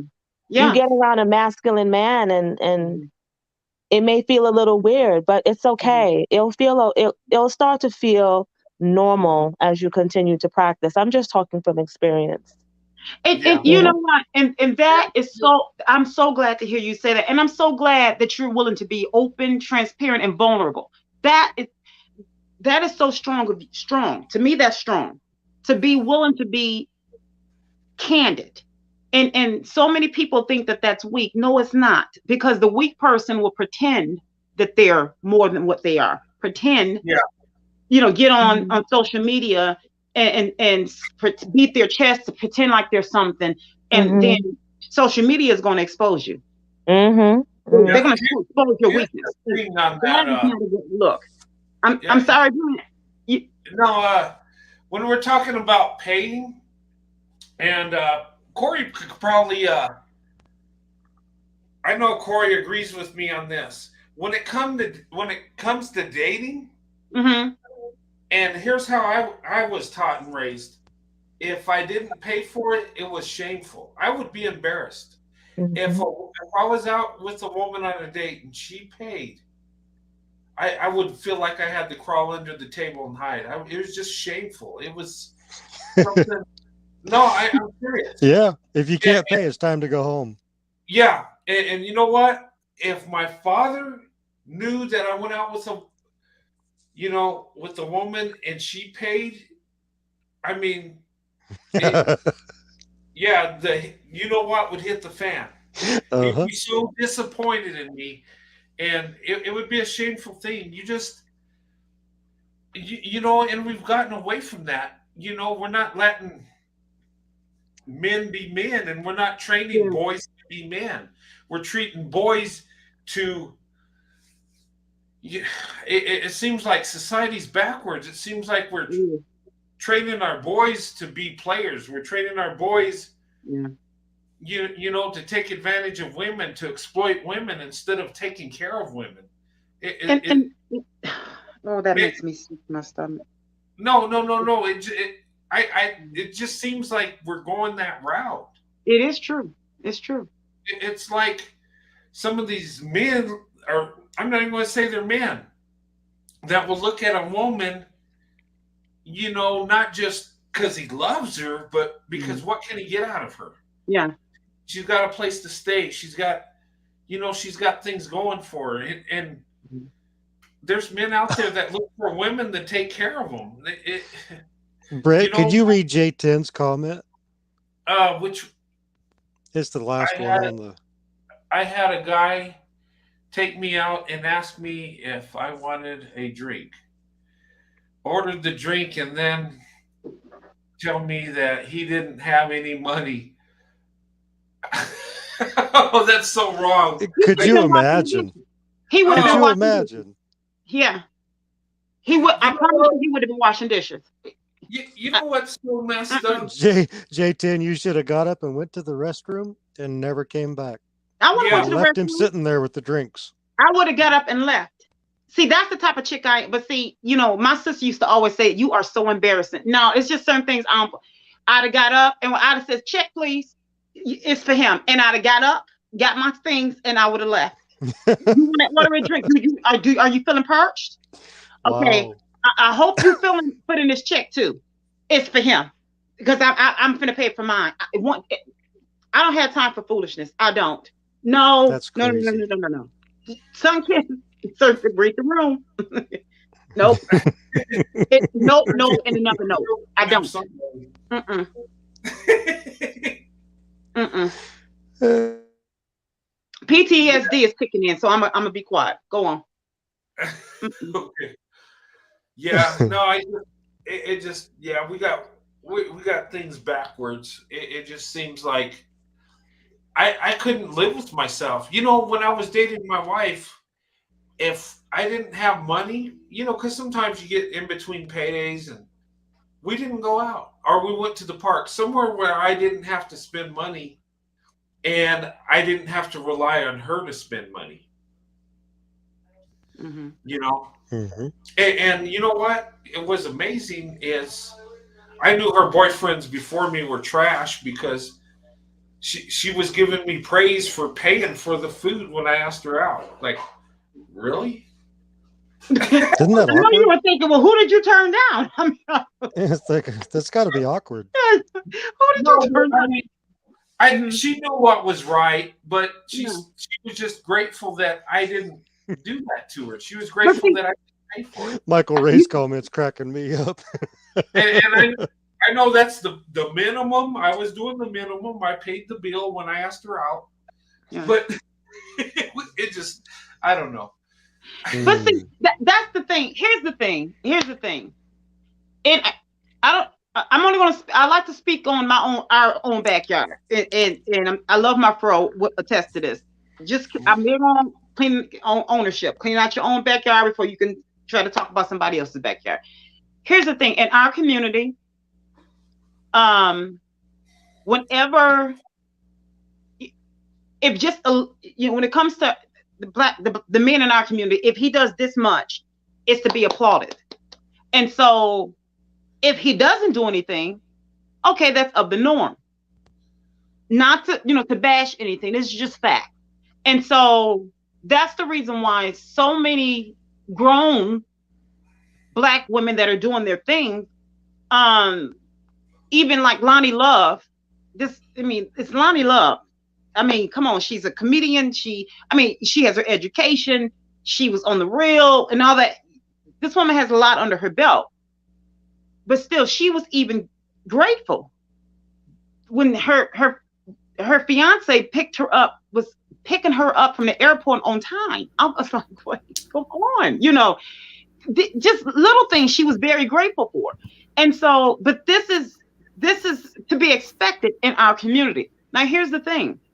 So when those things take place, one would say, okay, so this is not just an isolated event. This is consistent in their community. So this is why grown Black women are coming up with questions. Well, should we do this? Well, should we do that? And other communities look and go, what? And so when you say, okay, we don't pay for something, our fathers will come down on us and we have to hide under the table. Well, in our community, our men are saying, well, what are you going to bring to the table? So when we say, well, I am the table, that's not accepted. Well, that's why I think it's really important for women who are saying they're divesting. Please heal and do your work first. There is loads of information on YouTube for femininity. I can share resources later if you want. But you have to do it. Like, you cannot be socialized one way and then think that, oh, I'm just going to go date another man, and you're going to bring all that baggage. You're going to bring all of those bad behaviors with you. Okay. And ladies, you need to understand that what's going on now with social media, you have to be very careful with how you date today. Make sure you vet, because a lot of these men are going to want to go out with you just to play you. They're going to be angry. They're going to want to take things out on you. So make sure you are vetting these men even before you go out with them. Have like a Zoom date to see how they look. Talk to them. Ask them certain questions to really get where their mind is at before you go out with them. Because a lot of our men are angry. I don't know if you guys know, Dr. Umar Johnson did a rebuttal to the New York Post article, and it is disgusting. And this is why I was saying last time I was on here, Black women, you need to understand we have been in an abusive relationship with Black men as a collective. It just is what it is. Hey, I love my phone. We have been. Yeah, I seen that. If anybody has that video of Umar Johnson, I would love to do a reaction on that. Please do it. Please. It is disgusting. I do. It is disgusting. It is a man. It's like a man speaking to a woman after he has abused her. I want to challenge this. I want so bad to go in on this. Cynthia G actually did a video on it today. I mean, it is disgusting. And it really affirmed that we have been in an abusive relationship with Black men as a collective. It is what it is. So I love my pro. It's worse than when you are. I've never watched any of those. Kevin. I've never watched any. I just watch people that do that. It's just a lot of manipulation and be race loyal. And we know men are not good to you, and we know. But if you give your womb to a cave beast, and you are he told Black women, like, you are the ones that are supposed to keep the Black community in line. If I saw this man, I would spit in his face. But I'm a lady. Hey, what'd you say, Brent? No, I'm saying if you guys have that video, if you could send it to me, I've been looking for it, and I don't want to go into another content creator stuff. I would just like to have his video to where I could do a reaction on it, because there's a lot I want to dig into that, because the stuff he was saying was just off the wall. It's disgusting. It was disgusting, and how he, I mean. But his wife was half white. I was told, right, Brent? What's that? And his wife half white, I was told. I've never watched any of their I've only known Umar about the Johnson. reaction videos I from don't other people. know. I I was told his wife was half white. I don't know. That guy's he's out there. You know, well, and he says that if you procreate with someone black, then you turn black. So if he believes that, then he would be all for interracial marriages, right? Then we just all turn it black. And I would say, hey, Umar, let's turn it black. I already did my part.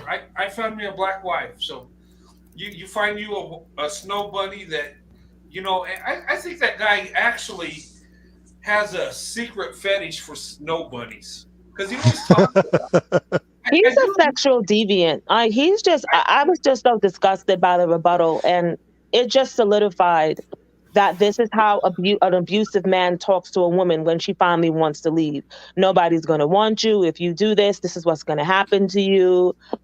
He also threatened women. He said cosmic things are going to happen to you if you divest from the Black community. But let me tell you, God is dealing with the Black man as a collective. The reckoning is here. They have done so much, even throughout history. Even before slavery, they were trifling. So, yeah.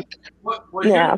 Here's the You know thing. what? I love my fro. You have me. I'm trying not to laugh. I mean, I'm not laughing at what you say. It's just your delivery. When you just say, I'm Let sorry. me say this real quick, and then I want to welcome Indiana Mom as soon as I'm done because she's been waiting patiently. Oh, I can't see. I'm sorry. Hi, Indiana. Brent, I think she's busy at the moment. She left a chat in the back. Oh. She says she has to change a diaper. Oh, okay. Well, let me know when you come back, Indiana Mom. That's fine. Yeah.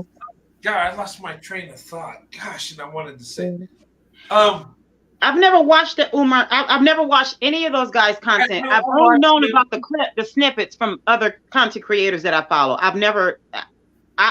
Those are seconds or minutes of my life I'll never get back. So I won't even give it to them. So I won't either, but only because Cynthia G did, and you know she has a degree in psychology. Yeah. And so, you know, she did a video on it today, and it was just terrible. I just, yeah, I would love to react on that. I'm gonna go in on him as a white man. I really, I want to upset some people, and I'm motivated. Disgusting. Because you know what he said was wrong, and it was disrespectful to Black women. Like, really? I mean, I wonder, Brent, let me ask you this: you and Corey as men, let me ask you guys this: with you guys hearing the way that he speaks, what do you think, or how do you think that carries throughout his household with his children and his wife? With you all being married, and the way that he is on camera, is he married or is it like a? He has a polygamous union. He has a polygamous union. He has a baby mama. He's been pimping Black women for money for this so-called school he's been building for centuries. He is a predator. And I would say to this Dr. Umar, I would say this: if you really love Black women, I can't. I don't think I've ever heard the man speak. Good. You are truly blessed. You are truly blessed. You are blessed. Yes. Yeah. Oh, yeah. This Sophia said he's a pimp. I envy your eardrums. I envy your ears. I do. I envy them, being that you've never heard him. I envy.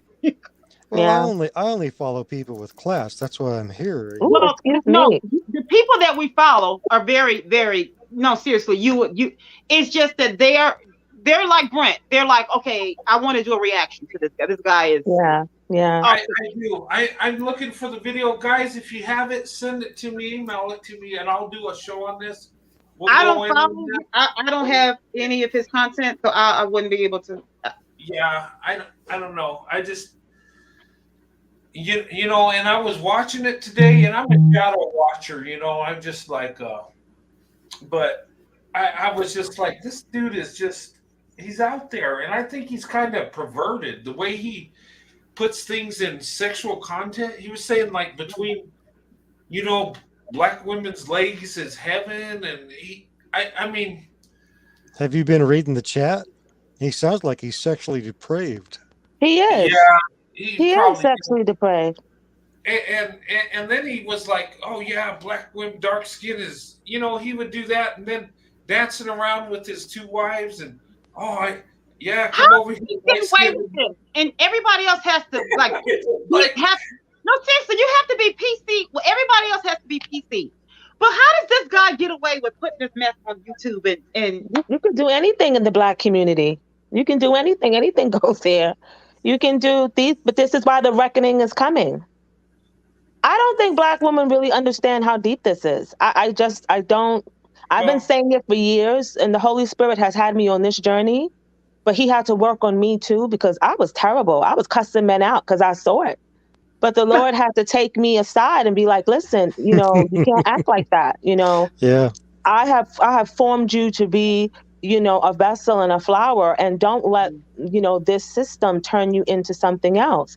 And so now that I'm on that journey and I'm more mature spiritually, now it's like God is like, you were right. It's not even about being right. You were not crazy.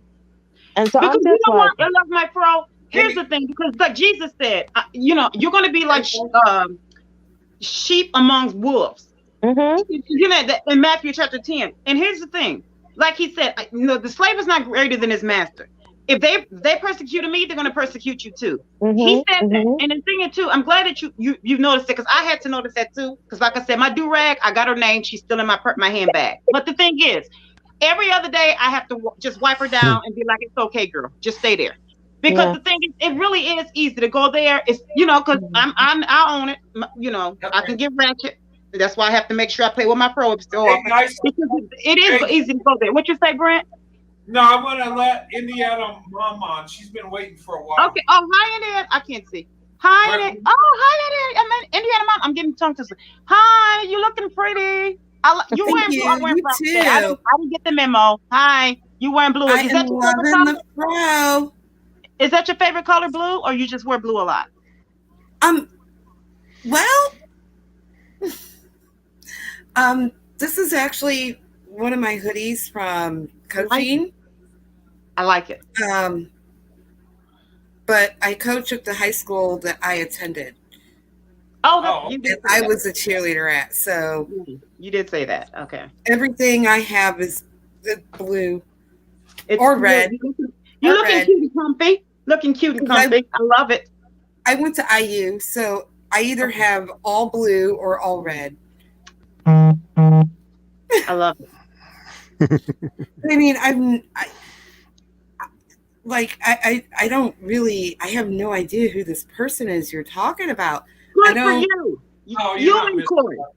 Yeah, I don't go on those opposite sites that y'all are talking about, I have never had any interest in it. I've never even been curious, because I don't care, No,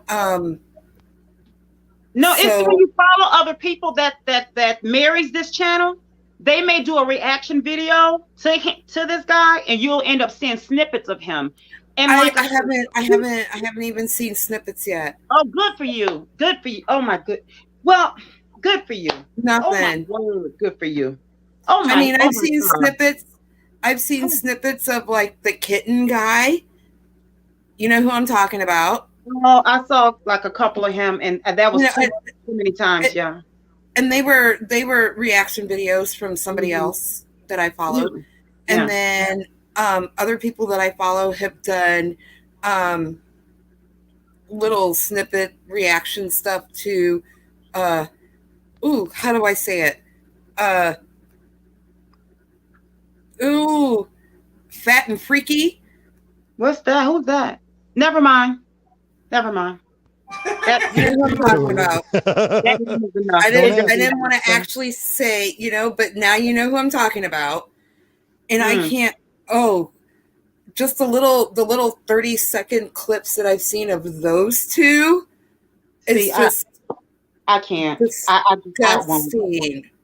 I mean, when I first saw them, probably like 2 years ago, somebody did a reaction, and It was a female that I follow, and her initials are CG. Oh, oh Okay. wait. Yes. Oh, okay. Yes. Okay. Okay. And then another person that I follow, he did a reaction to them, and he is Tasmanian Devil. Come on. I don't follow too many men, so I'm gonna be honest. I can count on one hand how many. Oh, he's awesome. I Okay. don't. I'm big on supporting women. So yeah. Okay, well, CG's friend. Oh, him. I definitely don't. No. Oh, he I have cracks my me up. reasons, but no. But anyway, so I've seen stuff like that, and like 2 years ago, my son was actually watching with me, and he was watching the fat and freaky guys, the little clips, and he was like, these guys. He's like, Mom. He was barely 22. He had just hit 22 or was close to 22 because he just turned 24 last night, whatever. He's sleeping off dinner.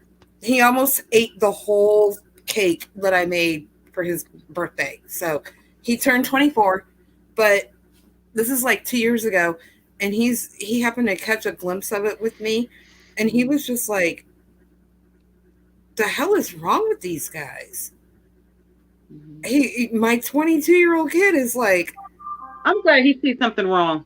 He's I'm like, happy to see that. Know that he was actually confused. He was like, all the stuff they're saying is backwards, Mom. I don't understand. He's like, everything they're saying is completely opposite and backwards of what Grandpa and all my uncles and Dad and everybody, every guy has ever said. It's backwards. He's like, I don't.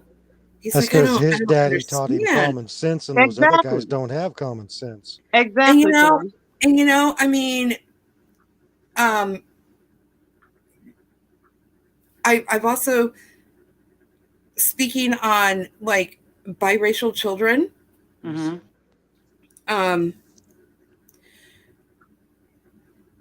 Our family is really, really mixed up. I have, there's like, for my dad, there's 12 of us kids all together.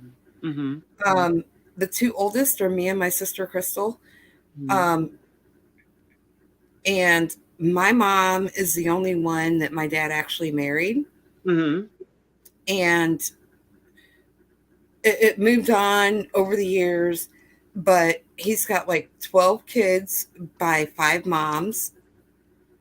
But for some weird reason, all the moms got along.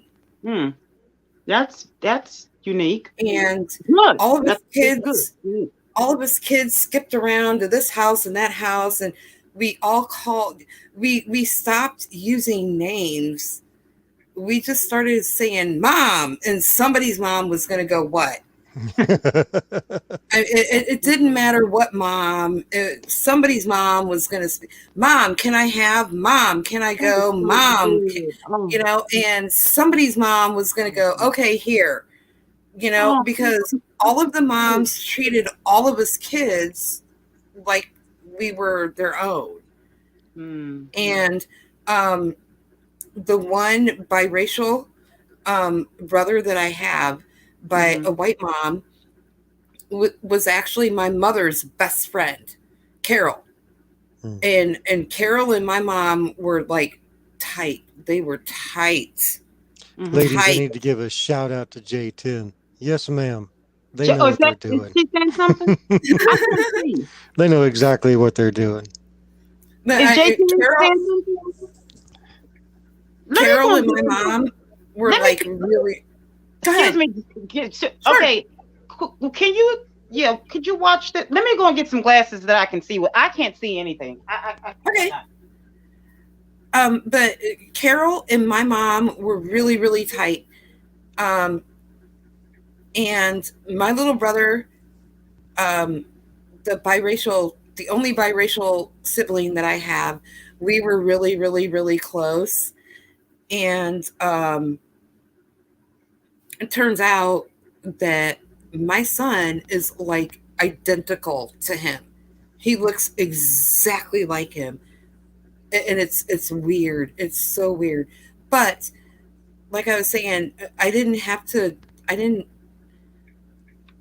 wasn't exposed to all the weirdness because all the different moms got along really, really well, and they treated all of us kids the same. And we That's all because everybody celebrated. had the like mind. Well, but we all celebrated birthdays together and holidays together, and like Hmm. I remember giving my little brothers rides to their football games and their basketball games, and I was my brother Matt. I was his ride to pick up his girlfriend to take him to the prom. Yeah, and just we just got along so well that all this conflict is weird because um I don't know if it's because of Carol, but none of us were, especially as girls, none of us girls were raised to be race loyal.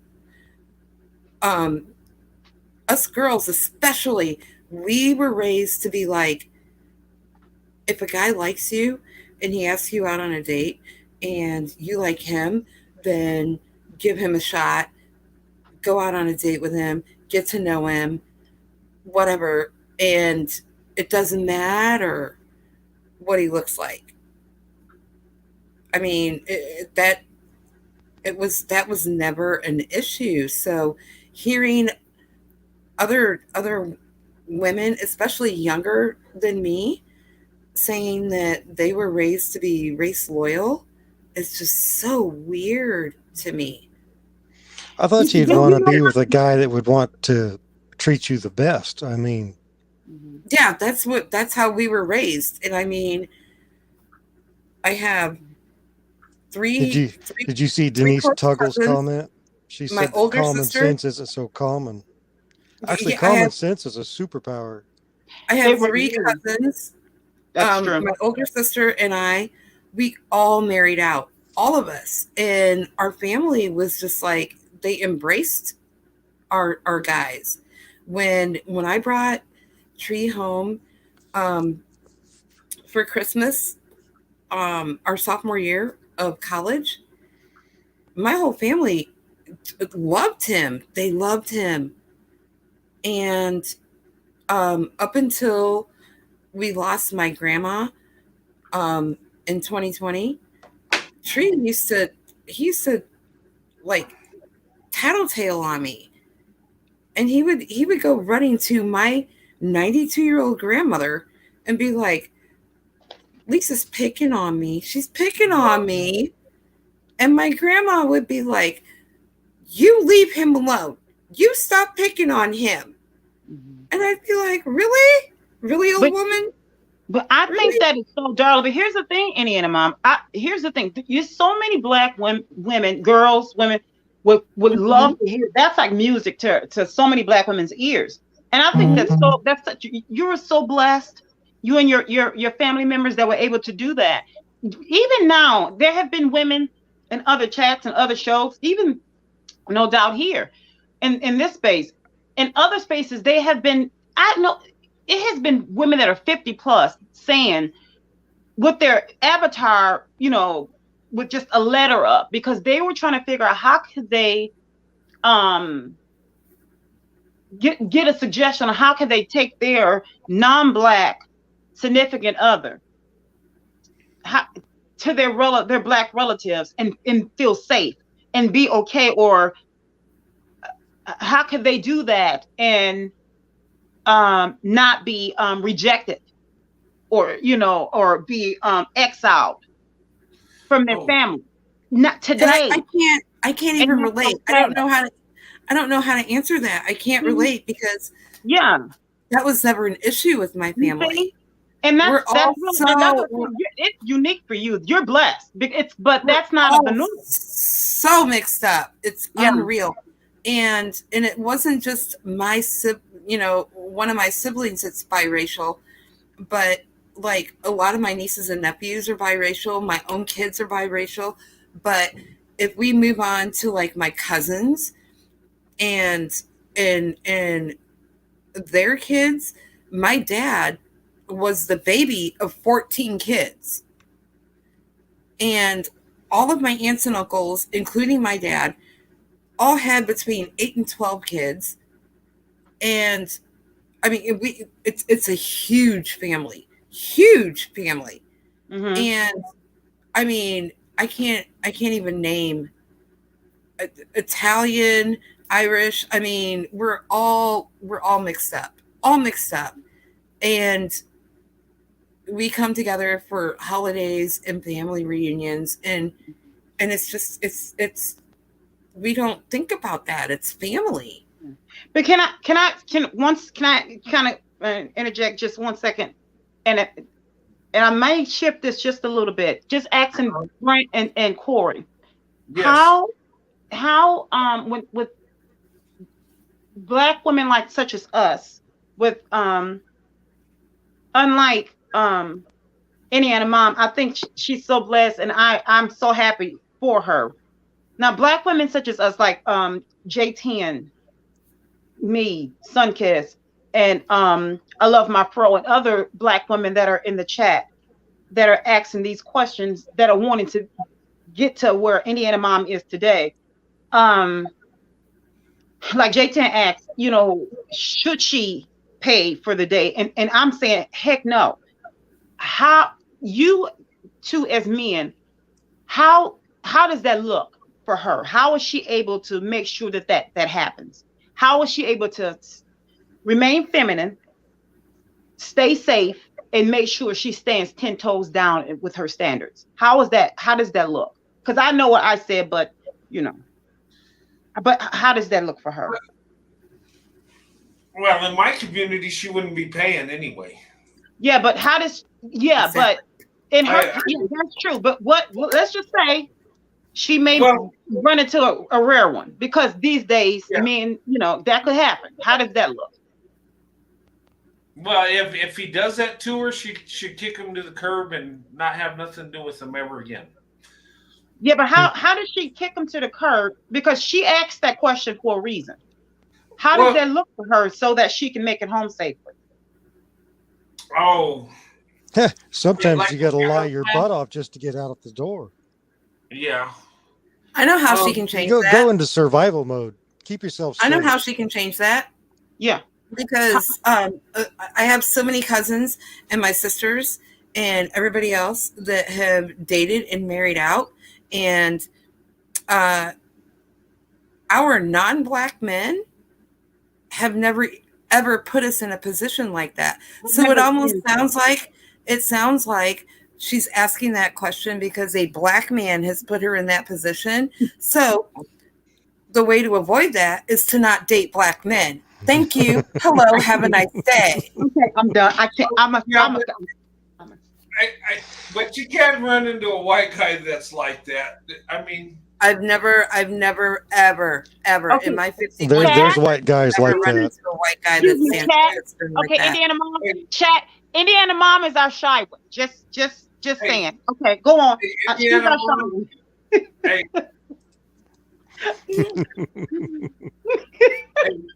In our community, there is a Dusty Chad and a Faker Phil. I'm just saying. Or a Faker Dave. Okay, well, if it's a white guy that does that and expects you to go Dutch, it's because he has Black friends. They're in every community. Yep, they're in every community, every shade. You can find men like that everywhere. Well, and you know what? Now this is somebody. James, is that Messiah? Okay. You know what? How did it? Yeah. This if this was possible, that would be great. I used to do that, but that's not because that's not possible all the time. You know, but you know what? When you talk about dusty men, there's white dusties, like black dusties, and they're crap. They're in every neighborhood. They are. They're everywhere. Yes, they are. Well, you know what I noticed?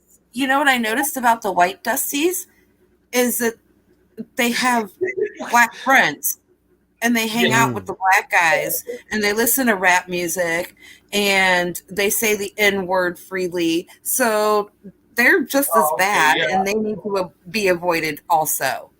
Let me make this clear. White people don't say that word. You're not allowed. That's right. And let me say this too. Not only are you not allowed, but you're embarrassing the rest of us. Tree said he built our house.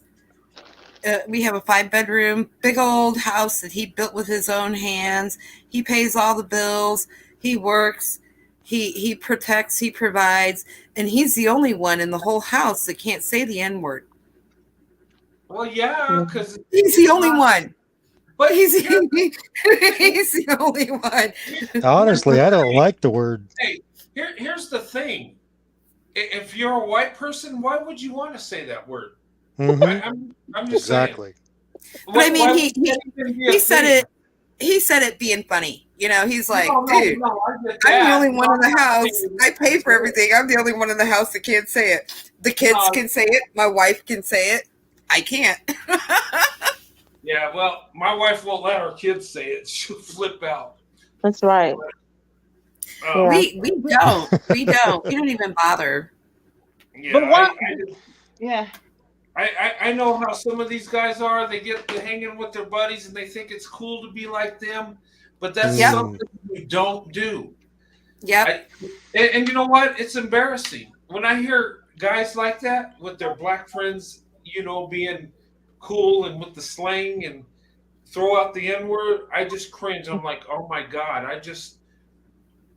and why would you want to do that? That's something that could get you hurt or killed, even though your buddies think it's cool you're saying it with them. And you know what? And those are also the guys that we need to avoid.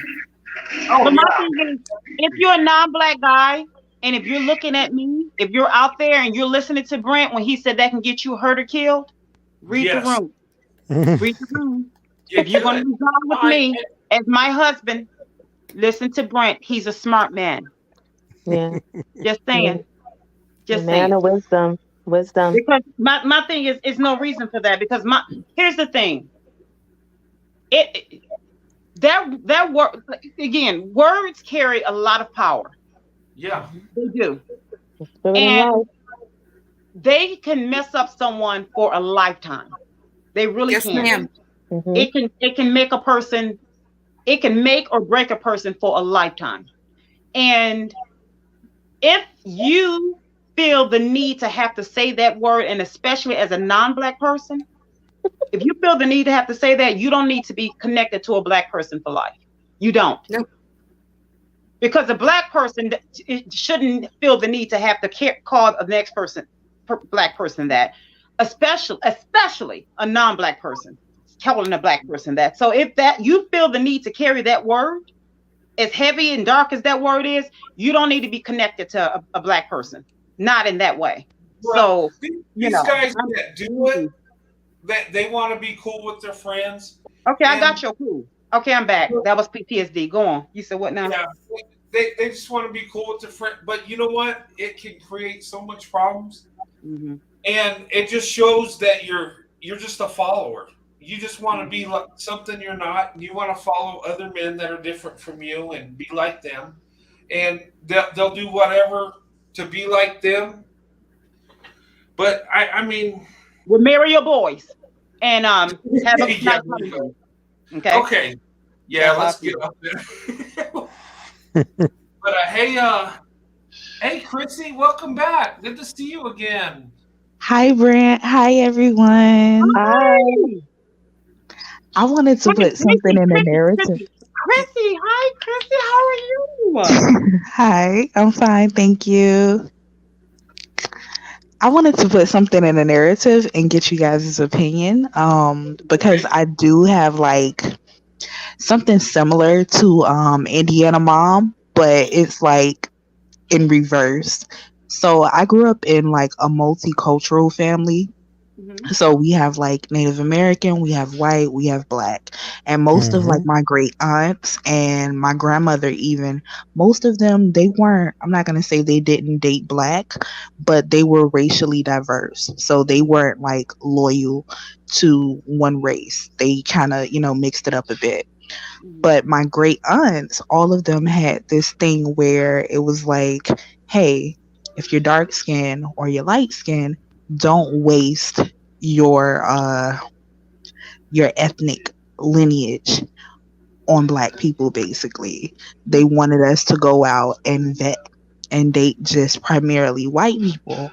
So when I heard this, like as a child coming up, because I'm darker skinned, and they kind of felt like I got like the back end of like the good genes, Oh, I totally turned against everything. So I kind of just dated black only to okay. kind of spite them. You wanted to rebel. Yeah, I was definitely like the rebel. So basically, everything that they said we should do, I kind of went totally against it because a lot of their sayings just didn't make any sense to me. So I was definitely the black sheep in that sense. Are you an Aquarius? Because that's totally a rebel sign. I'm actually a Taurus, May 20th. Oh, wow. Okay. Normally the rebel is Aquarius. What's up? Yeah, what's Taurus. Hey, Okay. hey, I blame my grandmother. She was more progressive. Hold up, ladies. Hello, ladies. Okay, Okay. Gosh, I know you guys are talking. I just want to put this out because somebody sent me this video, and I do have it. Thanks for sending it. My next live will be on what Umar Johnson's reaction on Ralph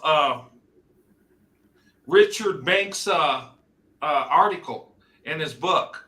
So I just wanted to let the person know that sent me the video. That's why I interrupted you guys. Okay. I did get it. Thanks, young lady. I appreciate it. I did get it. And I'll convert it to my computer so I can do a reaction so I get it on StreamYards. So next time I do my live, it's going to be Friday night. Okay, I'm off Friday night. We're going to go into Dr. Delusional Umar. I have a therapy session at 5 from 5 to 6. Can it be after that? Yeah, it'll be after that. Sunkiss, this is your therapy session. Don't even start that. This is your therapy session, sweetheart. Oh my goodness. I do. That's my first therapist. The second one, she's next week. So I got it. I'm excited. I'm ready to do this. We're going to go in on them. We're going to do it. And guys, join the panel. We'll just we'll have fun with it. But I do want to hit some points though. I do because I don't know. That guy's kind of out there. I think he's probably with his snow bunny right now, and I just I don't understand. He seems like he comes off as, from what I understand, what people say, he comes off as if he's pro-black, but then you guys say he has snow bunny, and his wife is. I don't understand. Seriously, I don't want to understand it. But he's a fraud across the board. Like he not only perpetuates like the pro-black agenda and all of that, while telling black women basically to stay within their realm of quote unquote race loyalty, but on the same end, even with stuff unrelated, when it just comes to politics and economics in general, he's a fraud. Like he's literally had millions of people to donate to, like they were mentioning earlier, to a school that still hasn't been built yet. And I think this started back in like 2010, maybe 2011. People are still. Oprah built the school in 2 years in some of the same locations. But yet they're still dogging her. And they have their reasons for whatever reason. That's on them. But my thing is, see, okay. Yeah, But and he's always asking for money. And here's the thing: he was like, I saw him. He was like, "Hey, I need electricians. If you'd volunteer, I need plumbers." These guys are blue collar guys, and their time is money, and they can't afford to just do stuff free. And I was just like, get money, volunteer and get money. He's a fraud. Yeah, I mean, he's a fraud. He's a charlatan. His Most fashion, definitely. What are you doing with the money? He's a You might not dummy. think I mean, what? Kente cloth? What are you doing with that, sir? I think he's using it to fund his many wives or whatever his lifestyle is. You know what? I can't fund your sexual exclivities, as they say. I can't fund that, sir. Okay? Listen, you got one struggle. Choose your struggle. I can't do that. Okay? I mean, we will all like for that to be funded. Trust me. But we have to choose things.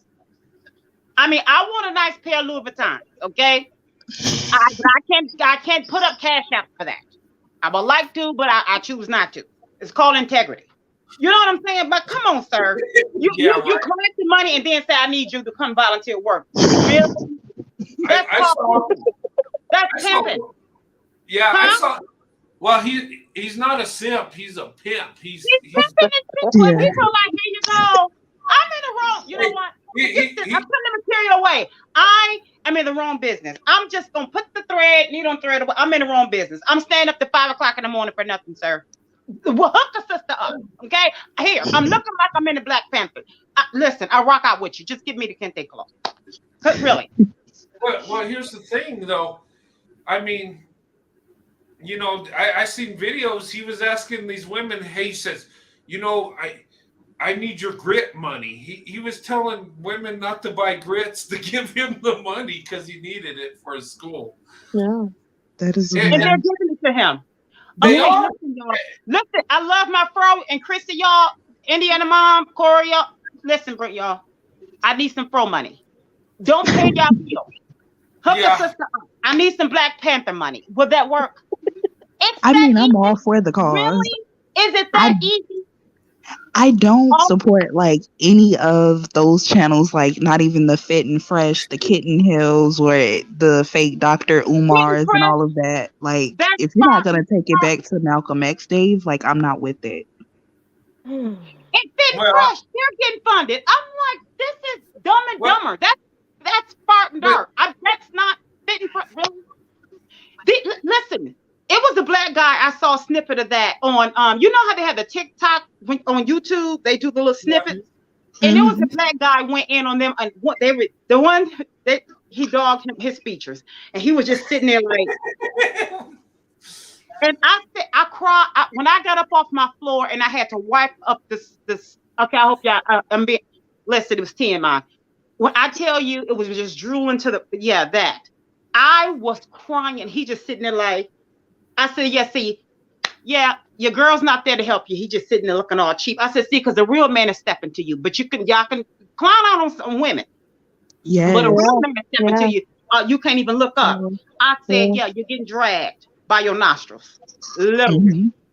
Yeah. But you want to dog women, Black women, about their features when you really, really want one. Well, from what I understand with the pictures, you really want what we want. Okay, you want to brag? That's what you really want. You know, I thoroughly believe they're low key gay. What you say, sweetheart? I said I thoroughly believe that they're low key gay. I mean, I'm not. They show the pictures. It's footage. Yes. I mean, even with Kitten Hills, he tried to explain away. I don't know if it was Cynthia G or someone else that exposed him, but they did like an expose video using his own footage, I might add.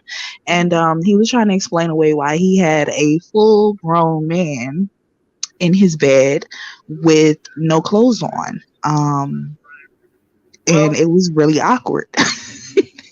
But here's the thing. One guy was talking about that. He says, you know what? Either it's in his bed or it's on his computer. Either way, something's not right about that. Here's the thing. It was live. Kevin, Yeah. KS. He might not be gay, but his boyfriend is. Okay, Okay. All right. How do we get off on him? We were that's right. Okay. You are hilarious, Sarkish. She is. Okay, allegedly. Let's be She nice. ain't right. She ain't right. We don't She know ain't if right. he's gay. Come on, But guys. we love her. I'm still not right. I'm not right. That's why I have therapy on Friday. We keeping That's it okay, balanced. guys. Keep it Working balanced. on it. I'm having therapy on Friday at 5. We're keeping it balanced. We always keep But it we love her. She ain't right, but we love her. Guys, what time is a good time to do this show? Friday. What time's a good time to do this show? Because I'm off Friday. You guys give us the time. As long as it's after 6 o'clock, after my therapy appointment. You guys I'm off on Friday. What do you think about 9 o'clock Eastern? That's good. That would be 9 is lovely. good. 9 o'clock Eastern on Friday night? I think that's good. Yeah. What time? 9 o'clock Eastern? Okay. That's 8 o'clock your time. And then it'd be 7 mine. And 6. Wait a minute. It'll be 8 o'clock my time, right? Yeah. It'll be 8 o'clock my time, Brent? Yeah, 8 o'clock your time. Okay, okay. Yeah, I'll post the times, but it's going to be 9 o'clock Eastern. Okay, is that good for everyone? Eastern, and I'll put all the time zones in so you guys know when to jump in. Okay, this is going to be fun, right, girls? Oh, it's going to be Absolutely. Okay, everybody get popcorn and drinks. This is going to be good. and hey guys, get ready for your get ready to start dragging them. Think about what you're going to say, and I'll put the link up, and you guys come in, and we'll just go in, and we'll just I'll play the video, I'll give my opinion, and then I'll let you ladies and gentlemen go in and say what you want to say. And we'll just go. We'll just do a reaction on what he's talking about, and that'll be fun. This is going to be I'll make sure to lay out some catnip so Angus isn't like trying to be a camera hog. Oh, we love her. Let her stay in the camera, please. I know it's a him. It's a him, Oh, and him. he's like an attention hog. We love it. Listen, we said it's listen, Kevin kitten here. We need a cat, some type of. We need him around. Hey, listen, he'll be able to chime in and be able to tell us some things, right? Because I have his mom. His mom is sleeping right over here, and she's like completely ignoring everything. But he's like all like, "Pay attention to me, me." Kitten heels. You have the kitten over there. We got to get some heels involved. Hey, come on, Mr. Angus. Together, right? Say hi, Angus. Hi, Angus. We got all fist coming, right? Listen, no, we have to have him around. Keep him around. He'll be able to tell us some things. He might be able to say it to me. He's a camera hog. Hey guys, I'm gonna have to close up. It's like 11:30. Okay. Good night, Brent. Thank you. Good night. Thanks for coming on. I love my fro, Chrissy. Good night, ladies. And, good night, everyone. Good night, everyone. Good night. I had a good time, everyone, as usual. Yeah, we'll do this Friday. It's going to be fun. I'm ready for it. And stop it. 9 o'clock. Okay, get ready. Okay. 9 o'clock Friday. Okay. 9 o'clock. Yeah. It'll be 8 o'clock my time, 9 o'clock you guys' time. So we'll be seeing each other then. Yeah. It was really fun, as usual. Thanks. Enjoy the rest of your week, guys. Same to you. Same to you all, too. Hey, before we go, I would like to say, ladies, open up your options. Okay? Do it. Get the best option for you. You're the prize. You're the treasure. And if the man can't acknowledge that, he's not your man. Kick him to the curb. But do what's best for you, ladies. Okay? I just wanted to say that before we go. But thanks for We love coming you, on. Brent. You're awesome. I Yeah. love you guys too. Thank you. Yeah. That was awesome. Bye. I'm And looking Sunkiss, forward to Friday. girl. Bye, sweetheart. See Much you later. love, baby girl. Much to love. you, babe. Love to you. Thanks for everything. You guys are great. Thanks so much. Thank you so much, guys. And everybody in the chat, thank you so much. Thanks for sending me that video.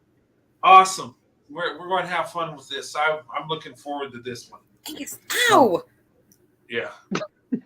But anyway, good night, guys. God bless you and your families. And I'll see you Friday night at 9 Eastern. Okay. All right. Tell Sandy good night. Okay. Oh, I will. Okay. See you Bye-bye. tonight, Angus. Bye. Bye-bye. See you later.